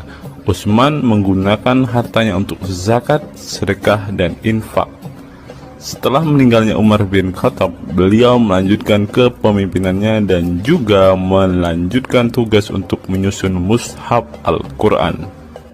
Yang keempat, Ali bin Abi Thalib. Ali bin Abi Thalib merupakan sepupu dari Nabi Muhammad SAW, sehingga beliau banyak belajar Islam dari usianya sejak kecil. Ali bin Abi Thalib pernah ditinggal Nabi Muhammad SAW saat perang Tabuk untuk menjaga para wanita dan anak-anak. Setelah meninggalnya Utsman bin Affan, beliau meneruskan kepemimpinannya. Namun di masa kepemimpinannya banyak sekali pertentangan dan perpecahan kelompok dengan pemikiran masing-masing. Talhah bin Ubaidillah. Meski tak seterkenal para khulafaur rasyidin, namun beliau merupakan sosok perlindung bagi Nabi Muhammad dalam perang Uhud dengan menangkis anak panah dengan tangannya hingga kehilangan jari-jarinya. Selain itu, Thalib bin Ubaidillah disanjung karena kebaikan hati dan sedekah beliau. Yang keenam, Zubair bin Awam. Zubair bin Awam merupakan orang pertama yang berani mencabut pedangnya di jalan Allah SWT saat ia menduga ada orang musyrik yang sewenang-wenang kepada Nabi Muhammad SWT. Perjuangannya untuk masuk ke Islam tidaklah mudah. Beliau sempat disiksa oleh pamannya sendiri agar tidak mengikut Nabi Muhammad SAW. Yang ketujuh, Abdurrahman bin Auf. Abdurrahman bin Auf merupakan seorang saudagar yang kaya raya. Walaupun seorang yang berlimpah harta, beliau banyak menggunakan hartanya untuk kaum muslimin. Ketika mendengar bahwa dirinya akan masuk surga, Abdurrahman bin Auf khawatir apakah layak masuk surga dan merasa dirinya bukanlah siapa-siapa. Yang kedelapan, Sa'ad bin Abi Waqqas. Sa'ad bin Abi Waqqas merupakan paman Nabi Muhammad SAW dari ibunya. Ketika mendengar Islam di Mekah, Sa'ad langsung menghampiri Nabi Muhammad SAW untuk beriman kepada Allah SWT dan Rasulnya. Sa'ad bin Abi Waqqas merupakan orang pertama yang meletakkan anak panah di jalan Allah SWT.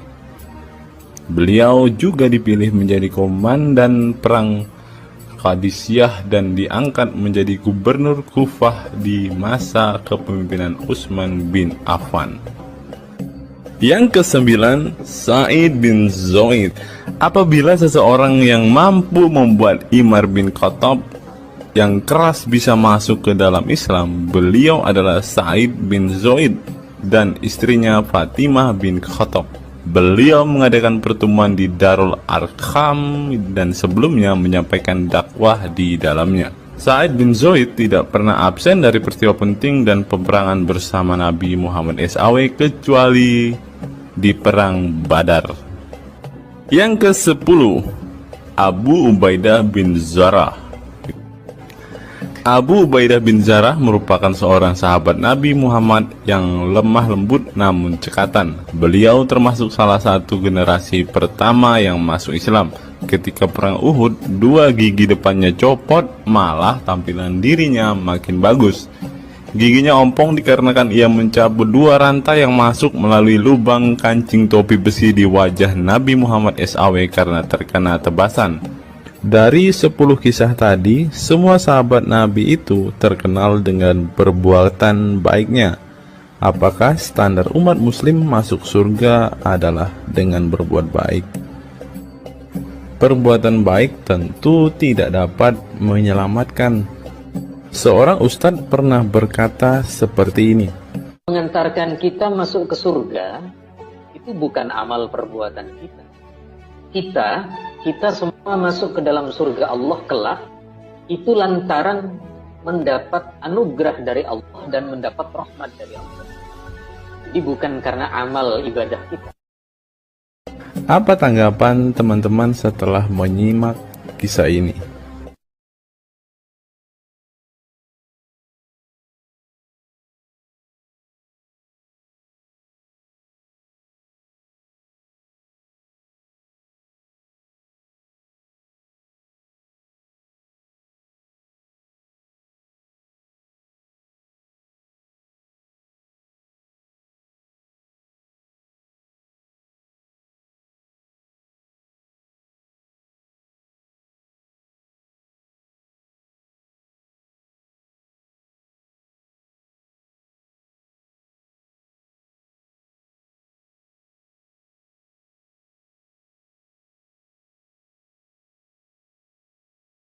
Saya teringat dengan satu perkataan seorang ustadz, teman-teman. Ustadz ini mengatakan bahwa memang benar saudara-saudara muslim kita itu hanya suka membaca Al-Quran, suka berbahasa Arab, tetapi pada kenyataannya mereka ini, teman-teman, ternyata adalah orang-orang yang tidak paham sama sekali dengan apa yang mereka baca, teman-teman.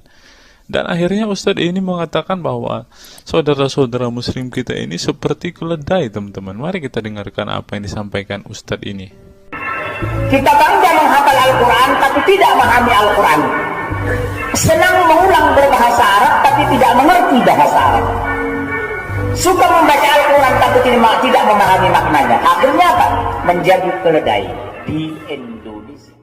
Tidak sampai di situ saja, teman-teman. Menurut NU Online, seperti yang disampaikan oleh Gus Baha, ingin umat Islam banyak baca Al-Quran meski tak paham maknanya.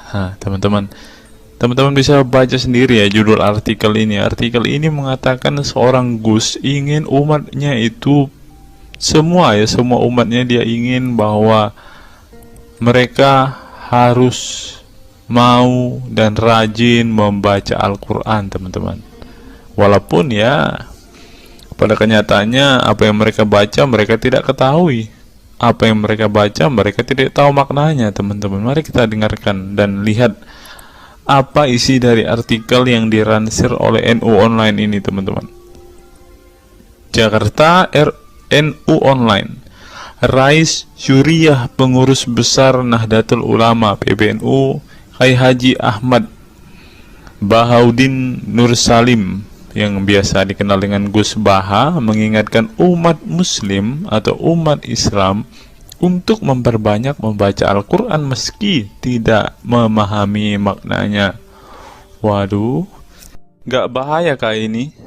Ustadznya mengatakan harus baca saja Al-Quran walaupun tidak paham. Wah, bisa-bisa umat Islam jadi keledai se-Indonesia nih, seperti yang dikatakan Ustadz yang barusan tadi. Karena semuanya disuruh baca, disuruh hafal, tidak peduli tahu atau tidak arti dan maknanya. Aduh, gimana ini, teman-teman? Sebagai kitab suci, Al-Quran harus lebih dekat dengan umat Islam. Cara mendekatinya bisa dengan mempelajari dan memahami kandungan Al-Quran atau membacanya. Membaca Al-Quran lebih bernilai ibadah, terutama di bulan suci Ramadan. Saya paling sangat ingin di Ramadan ini banyak membaca Al-Quran, baik membaca secara qiraatan saja atau lebih jelasnya. Sebagaimana dikutip NU Online dari akun YouTube Santri Gayeng. Menurut Gus Baha, membaca Al-Quran tidak harus menunggu paham arti dan tafsirnya. Sebab membaca Al-Quran dari huruf ke huruf sudah bernilai ibadah. Meskipun seorang yang membacanya itu tidak paham arti dan maknanya. Terlebih ketika membaca dan kemudian menjadikan isi Al-Quran sebagai bimbingan hidup. Gus Baha mencoba melogikakan orang yang membaca Al-Quran tetapi tidak memahami maknanya. Ia menjelaskan ketika seseorang membaca Al-Quran dan tidak paham maknanya, maka seseorang itu hanya menyibukkan diri dengan kalamullah. Hal ini menurut Gus Baha sesuatu yang baik. Tetapi Ustadz yang tadi mengatakan kalau hanya bisa membaca tetapi tidak ngerti maknanya, mereka sama dengan keledai di Indonesia. Nah, sekarang umat muslim bingung nih harus ngikutin yang mana, mau jadi keledai atau hanya menjadi pembaca tetapi tidak tahu apa-apa nih. Lanjut, teman-teman. Efek dari kesibukan dengan kalamullah itu pasti tidak melakukan maksiat. Tetapi kalau kita melihat ya, kalau ada satu contoh kasus yang terjadi di pesantren kemarin kan, teman-teman, di artikel yang kita baca sebelumnya, bahwa kejadian atau hal yang bersangkut paut dengan maksiat ini terjadi di dalam pondok pesantren, teman-teman. Bagaimana ini Gus Baha? Kalau Anda mengatakan bahwa ketika orang sibuk dengan membaca Al-Quran dengan kesibukan membaca kalamullah dan bisa terhindar dari melakukan hal-hal maksiat, tapi kok di pondok pesantren malah terjadi maksiat nih Gus Baha, bagaimana ini? Lanjut, saya beri contoh, meskipun membaca saja dan tidak paham artinya, itu tetap baik. Ada orang yang semalaman itu duduk bersama keluarga, ngobrol ringan tentang masa lalu, cerita lucunya atau lucunya anaknya. Pada malam itu ditulis oleh malaikat bahwa keluarga ini tidak maksiat, tidak dugem, tidak narkoba, dan tidak ke tempat maksiat, jelasnya. Gus Baha mengatakan keberkahan dari seorang muslim atau muslimah menyibukkan diri bercengkrama bersama keluarga, asik guyon dengan teman dan tetangga adalah tidak melakukan maksiat dan tidak macam-macam, apalagi jika saat itu membaca Al-Quran. Hal ini sesuai dengan kajian ilmu usul fikih yang dipelajari Gus Baha dari Al-Maghfurlah Kiai Haji Maimun Zubair. Ia menegaskan bahwa di antara kebaikan agama Islam adalah meninggalkan itu adalah pekerjaan yang tidak butuh modal.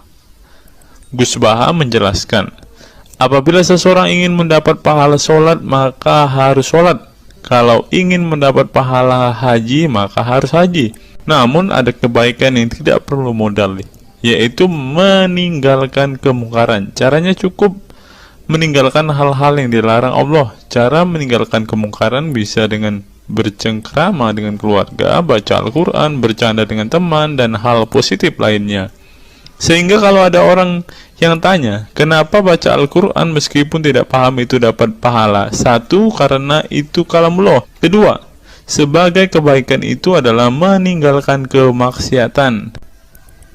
Meninggalkan itu bisa dilakukan dengan hal-hal mudah. Ini pentingnya ngaji. Saya ngaji usul fikih dengan Kiai Haji Maimun, abahnya Gus Yasin, katanya. Gus Baha mengaku sejak kecil ia sudah terbiasa membaca dan mempelajari Al-Quran, bahkan hingga saat ini. Kebiasaan Gus Baha mempelajari Al-Quran yang berlangsung puluhan tahun ini membuatnya memiliki kecintaan yang mendalam dengan kitab suci yang diturunkan kepada Nabi Muhammad itu. Ia juga membaca banyak literatur klasik maupun modern untuk memahami Al-Quran. Kemudian melakukan diskusi dengan banyak pakar Al-Quran dari berbagai daerah dan negara tentang berbagai tema. Tetapi syukur-syukur bacanya Al-Quran itu paham. Artinya paham sesuai dengan kapasitas masing-masing. Saya mulai kecil hingga sekarang masih ngaji Al-Quran, masih belajar, juga masih terus mencari ilmu. Ucap pengasuh pondok pesantren Tahfidzul Quran LP3 IA Rembang, Jawa Tengah itu. Nah teman-teman, setelah mendengarkan apa yang dikatakan Ustadz Munzir Situmorang dan juga Gus Baha ini, taulah kita sekarang mengapa ketika ada debater-debater Islam yang berdebat dengan saudara-saudara apologet-apologet Kristen kita, mereka tidak paham sama sekali dengan Quran mereka, dengan hadis mereka, karena ya seperti ini teman-teman. Membaca Al-Quran, menghafal Al-Quran itu adalah sebuah ibadah bagi kepercayaan mereka teman-teman. Walaupun mereka tidak paham apa yang mereka baca, walaupun mereka tidak mengerti sama sekali apa yang mereka baca teman-teman, yang penting dibaca saja, itu adalah sebuah amal baik. Nah teman-teman, kita belajar bahwa ketika apologet Kristen berdebat dengan para apologet Islam atau dengan para polemikus Muslim, inilah yang terjadi teman-teman. Mereka tidak paham sama sekali ketika mereka ditanya isi hadis dan Qur'annya. Karena pada intinya atau pada kenyataannya, seperti pengakuan dua ustadz ini tadi, bahwa memang benar umat muslim itu hanya senang membaca, hanya suka membaca, hanya suka mengimani tetapi tidak paham sama sekali dengan apa yang mereka baca dan imani, teman-teman. Sebagai contoh, teman-teman, kita kalau melihat perdebatan antara Gurunda Zuma dengan apologet-apologet Kristen ya, ketika Zuma ditanyakan ayat-ayat Al-Quran atau hadis-hadisnya, Zuma pasti tidak pernah menjelaskan ayat dan hadis itu, teman-teman. Alasannya ya kita tahu ya, sekarang ternyata memang Zuma pun ternyata hanya hafal, hanya suka membaca tetapi tidak paham dan tidak mengerti sama sekali dengan apa yang mereka baca dan hafalkan, teman-teman. Ya, jadi kita bisa ambil kesimpulan bahwa orang-orang model seperti ini sama seperti keledai di Indonesia, seperti yang diungkapkan oleh Ustadz Munzir Situmorang tadi, teman-teman.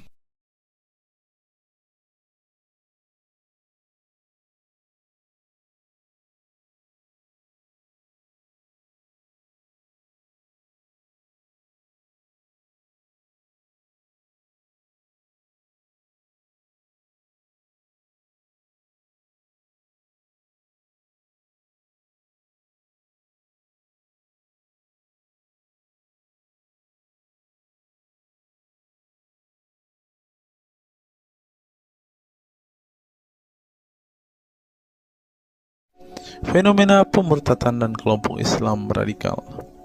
Sejumlah sarjana Islam mengemukakan hukuman seorang murtad adalah hak prerogatif Tuhan, bukan wewenang manusia. Masalah pemurtadan selalu menjadi isu penting dalam sejarah wacana keislaman. Dalam Islam, tindakan atau sikap seseorang muslim meninggalkan agama Islam, baik dengan perkataan maupun dengan perbuatan, disebut dengan ridah atau irtidad dalam bahasa Arab. Dan orang muslim yang melakukan tindakan ini disebut murtad. Nah, seperti yang dikatakan oleh Yakut tadi, teman-teman, dengan mengatakan toa itu seperti gonggongan anjing, dia sudah murtad, teman-teman. Itulah sebabnya saudara-saudara muslim menganjurkan dia untuk istighfar dan mengucapkan 2 kalimat syahadat kembali. Lanjut. Seorang dikatakan murtad belum tentu mereka pindah atau konversi ke agama baru. Bisa juga mereka kemudian memilih untuk tidak beragama, menjadi sekuler, ateis, agnostik, dan lain sebagainya. Masalah pemurtadan ini bukan hanya diskursus dan fenomena eksklusif dalam Islam saja, tetapi juga dalam agama-agama lain ya. Ada banyak pendapat di kalangan sarjana muslim tentang status ridah dan bagaimana seharusnya memperlakukan seorang murtad. Ada yang berpendapat ridah adalah masalah kepolitikan, bukan masalah teologi keagamaan, sehingga orang yang keluar dari Islam murtad tidak perlu dikenai hukuman apapun, termasuk hukuman pembunuhan. Karena itu akan bertentangan dengan doktrin Islam dan Al-Quran yang menggaransi kebebasan bagi seseorang untuk beriman dan beragama atau tidak beriman dan tidak beragama. Bagi mereka, sejarah hukuman pembunuhan bagi orang-orang yang keluar dari Islam lebih mengacu pada fenomena dan alasan sosial politik belaka. Dengan kata lain, kata murtad bagi mereka mengacu pada pengertian pembangkangan politik ketimbang pemberontakan teologis. Tak ada konsensus mengenainya. Tetapi ada pula yang berargumen bahwa masalah pemurtadan adalah masalah teologi keagamaan, sehingga orang yang mendeklarasikan diri keluar dari Islam harus dihukum bunuh seperti yang dipraktikkan oleh generasi Islam pasca wafatnya Nabi Muhammad. Menariknya, sejumlah sarjana Islam terkemuka, baik klasik maupun kontemporer, baik Sunni maupun Syiah, sebut saja seperti Muhammad bin Ahmad al-Saraki, Abu al-Walid al-Baji, Ibrahim al-Naqi, Ibnu al-Human, Buharuddin al-Mahinani, hingga Ali Goma, Husin Ali Mutazir, Zafed Ahmad Gamidi, dan Torik Ramadan menyatakan tidak ada konsensus dari para ulama tentang hukuman bunuh bagi seorang murtad. Mereka juga menegaskan bahwa hukuman seorang murtad adalah hak prerogatif Tuhan, bukan wewenang manusia. Nah, sekarang kalau kita melihat ada seorang ustadz mengatakan, siapa namanya itu, Abdul Somad bilang, bagi yang murtad darahnya halal. Nah, gimana ya dengan Abdul Somad ini, teman-teman? Dia sudah tidak menghidupi apa yang diajarkan oleh pendahulu-pendahulunya, teman-teman. Lanjut, masalah sejarah dan fenomena pemurtadan dalam Islam ini dengan baik dikupas oleh Abdullah Said dalam Freedom of Religion, Apostasy and Islam, atau Taha Jabir Al-Wani dalam Apostasy in Islam, Historical and Scriptural Analysis. Tulisanku ini tak bermaksud membahas secara lebih dalam dan detail tentang pemurtadan ini, tetapi ingin menyajikan sejumlah fenomena pemurtadan di kalangan masyarakat Islam kontemporer, di mana banyak orang-orang yang memilih keluar dari Islam bukan lantaran menghadapi peliknya masalah teologi keislaman misalnya, melainkan dikarenakan telah muak menyaksikan perilaku Islam itu sendiri, khususnya kalangan muslim ekstremis. Nah, ini juga yang buat saudara-saudara kita muslim murtad, teman-teman. Nggak tahu ya Abdul Somad termasuk orang yang Islam atau muslim yang ekstremis atau enggak ya, karena dia bilang siapa yang murtad darahnya halal. Bisa jadi Somad salah satu Islam ekstremis. Berikutnya, faktor trauma. Bagi kelompok Islam militan konservatif, pemurtadan adalah tindakan haram dan kaum murtad harus dibunuh.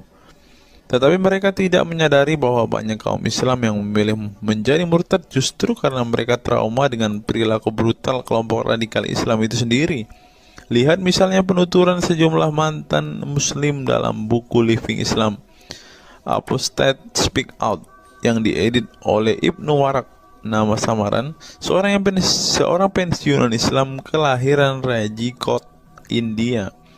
Dalam buku yang sangat provokatif ini, sejumlah ex-muslim bersuara keras memberi kesaksian tentang kebobrokan perilaku kelompok muslim radikal di negara-negara yang mayoritas berpenduduk muslim seperti Pakistan, Bangladesh, Aljazair, Iran, Afghanistan, dan lain sebagainya. Para penulis buku ini sebelumnya merupakan para sarjana aktivis muslim yang taat saleh sampai akhirnya mereka menyaksikan momen-momen mengerikan dalam hidup mereka hingga akhirnya mereka menyatakan goodbye pada Islam. Lihat teman-teman, mereka ini adalah saksi keekstriman Islam, teman-teman.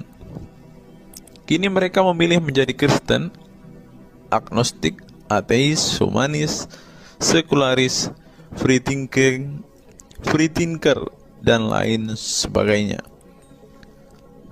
Setelah mendeklarasikan dari emoh pada Islam, mereka kemudian pada umumnya memilih tinggal di Barat, khususnya Amerika Serikat, Kanada, Eropa Barat, dan Australia. Karena kalau mereka tinggal di Arab ya pasti dipenggal, teman-teman. Sebagai suaka baru mereka dengan pertimbangan satu, masalah ketidakamanan jika mereka tinggal di negara asal mereka, sebab seorang yang pindah agama dihukumi murtad dan mereka itu bisa dibunuh. Nah, benar apa yang saya katakan tadi kan, teman-teman. Yang kedua, lantaran di Barat ada jaminan soal kebebasan beragama. Nah, kalau di negara asal mereka hanya satu agama, teman-teman. Kalau mau meluk agama lainnya, siap-siap dipenggal karena darahnya halal. Inilah ajaran Islam yang asli. Berikutnya, buku yang ditulis oleh kaum murtad ini penting untuk disimak sebagai kritik tajam atas tindakan radikalisme agama yang dilakukan oleh, meminjam istilah Muhammad Said Asmani, kelompok ekstrim yang sering menebarkan kekerasan dan kebencian dalam menyampaikan pesan-pesan keagamaan, tanpa disadari bahwa perilaku sadis dan barbar mereka telah menyebabkan sebagian umat Islam frustasi dan kehilangan kepercayaan terhadap agama mereka, kemudian memilih hengkang dari Islam. Ini menunjukkan bahwa masalah pemurtadan atau proses konversi tidak semata-mata masalah teologi keagamaan, tetapi juga sosial, politik, dan ekonomi. Itulah yang dialami Ibnu Warraq, Ali Sina, Anwar Saik, Faisal Muhammad, Syarek Malik, Samia Libini, Abul Qasem, dan masih banyak lagi. Semula mereka adalah para pemeluk Islam saleh yang kemudian memilih keluar dari agama ini setelah mereka mengalami dan menyaksikan peristiwa tragis dalam sejarah hidup mereka. Simak misalnya penuturan Ali Sina dalam Why I Live Islam, My Passage from Faith to Enlightenment. Ali Sina yang masih keturunan Ayatollah Iran ini menuturkan pengalaman getir hidupnya menyaksikan serangkaian horor di negaranya Iran. Dia mengatakan sejak Ayatollah Khomeini berhasil menggulingkan diktator Shah Reza Pahlavi pada tahun 1979, segera ia mengganti ideologi sekuler negara dengan ideologi Islami yang tunduk sepenuhnya pada otoritas Khomeini. Masih menurut Ali Sina, alih-alih ingin menegakkan kedaulatan Tuhan, dalam praktiknya yang terjadi justru penegak kedaulatan Khomeini, di mana melalui agen rahasianya yang bernama Saza Mene Ate Laat Fa Amniate Keskharar, yang disingkat Shefak, dia dan para pendukungnya menghancurkan siapapun yang tidak mau tunduk pada otoritas politik keagamaannya, termasuk bekas sekutunya. Maka pada saat Imam Khomeini berkuasa, kata Sina, nyawa pun menjadi sangat murah. Ribuan orang Irak dibunuh sebagai efek perang teluk antara Iran-Irak. Ribuan pengikut Bahai Faith disiksa dengan tuduhan murtad, dan ribuan penduduk Iran yang menolak otoritas politik dan agama sang imam dipenjara. Nasib kaum perempuan lebih tragis lagi. Sebelum dibunuh, mereka diperkosa oleh tentara syariat dengan alasan sebagai imbalan pembangkangan kepada sang Ayatollah sekaligus tiket menuju surga. Ngeri teman-teman, tiket menuju surga. Peristiwa tragis semasa rezim Khomeini ini membuat Ali Sina trauma dan kehilangan kepercayaan terhadap Islam sehingga ia memilih murtad. Sekarang ia mendirikan Faith Freedom Foundation untuk mengadvokasi orang-orang yang ingin meninggalkan Islam. Selain Ali Sina, pengalaman getir juga dialami oleh Abul Qasem Bangladesh, Syarek Malik Pakistan, Anwar Saik Pakistan Bertain, Nadia dari Maroko, Samia Libina dari Tunisia, Azad dari India, dan masih banyak lagi. Setelah mengalami dan menyaksikan sejumlah peristiwa tragis kekerasan agama yang dilakukan kaum muslim radikal di negara mereka, mereka kemudian hijrah ke iman yang baru. Memang tidak bisa dipungkiri di negara-negara berbasis Islam itu telah terjadi sejumlah peristiwa sadis yang dilakukan sekelompok rezim muslim militan dan kaum radikal agama demi ambisi politik kekuasaan mereka. Atas nama agama dan penegakan syariat Islam, mereka melakukan serangkaian teror dan kekerasan terhadap kelompok minoritas dan lawan-lawan politik agamanya. Penulis perempuan Mesir Bat Ye'or telah menunjukkan dengan baik sebagian dari sejarah gelap radikalisme kelompok militan konservatif terhadap kaum minoritas ini dalam buku The Decline of Eastern Christianity Under Islam from Jihad to Dhimmitud. Dalam buku ini, dia berpendapat bahwa konsep dhimmi, khususnya Kristen dan Yahudi yang secara literal mengacu pada definisi protected people, orang-orang yang dilindungi, dalam realitasnya justru menjadi kelompok yang diperas, dieksploitasi karena di samping dipaksa membayar pajak pada pemerintah, mereka tidak pernah menikmati hak-hak sipil sebagai warga negara. Di negara-negara berbasis syariat Islam, mereka memang menjadi warga negara kelas 2, kalau bukan malah tidak berkelas lagi. Wah. Tidak hanya non-muslim saja, kaum muslim yang kebetulan berseberangan dengan ideologi dan aliran keagamaan rezim penguasa, baik rezim Sunni maupun Syiah, juga mendapat perlakuan kejam dan diskriminatif. Sebagian dari kaum muslim yang dizolimi oleh rezim Islam ekstrim ini masih bertahan memeluk Islam. Tetapi sebagian lain lebih memilih kabur ke negeri lain dan emoh memeluk Islam lagi. Ilustrasi di atas merupakan peringatan keras sekaligus memberi pelajaran berharga bagi umat Islam. Dengar ini saudara-saudara Islam, khususnya kelompok muslim militan konservatif yang selama ini getol berdakwah dengan cara-cara kekerasan dan intoleran.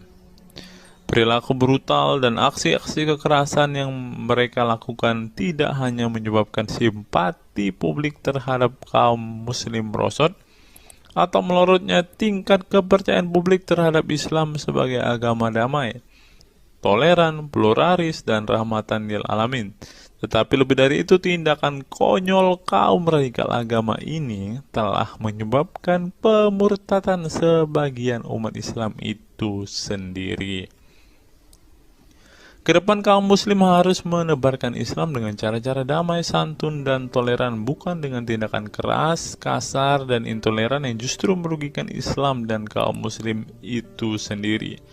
Jika memang Islam itu agama rahmat bagi alam semesta, maka buktikan itu dengan tindakan nyata. Wallahu alam bishawab. Nah, itulah fakta-fakta yang bisa saya sampaikan pada kesempatan hari ini, teman-teman. Kiranya fakta-fakta ini dapat membuat kita semua sebagai umat Kristen semakin bersemangat berdoa, terlebih memberitakan Injil kepada saudara-saudara muslim kita yang benar-benar rindu, yang benar-benar ingin dan haus mendengarkan kabar baik, teman-teman. Karena Alkitab memang mengatakan ada orang-orang yang hatinya sudah tertutup untuk Injil dan mereka tidak akan pernah mendengarkan kabar baik itu. Bagi saudara-saudara muslimku, segeralah murtad, karena sesuai dengan apa yang kita bacakan hari ini, banyak sekali fakta-fakta yang di luar nalar yang bisa menjadi alasan kalian untuk meninggalkan agama Islam. Apa pendapat teman-teman setelah menyimak video ini? Silahkan tuliskan komentar waras teman-teman di kolom komentar video ini, agar banyak orang semakin waras dan semakin sadar bahwa hanya Yesuslah satu-satunya Tuhan dan Juru Selamat. Hanya Yesuslah satu-satunya yang menyediakan surga bagi setiap orang yang percaya kepadanya. Salam waras, salam sadar. Sampai bertemu di video-video kita berikutnya. God be with you all.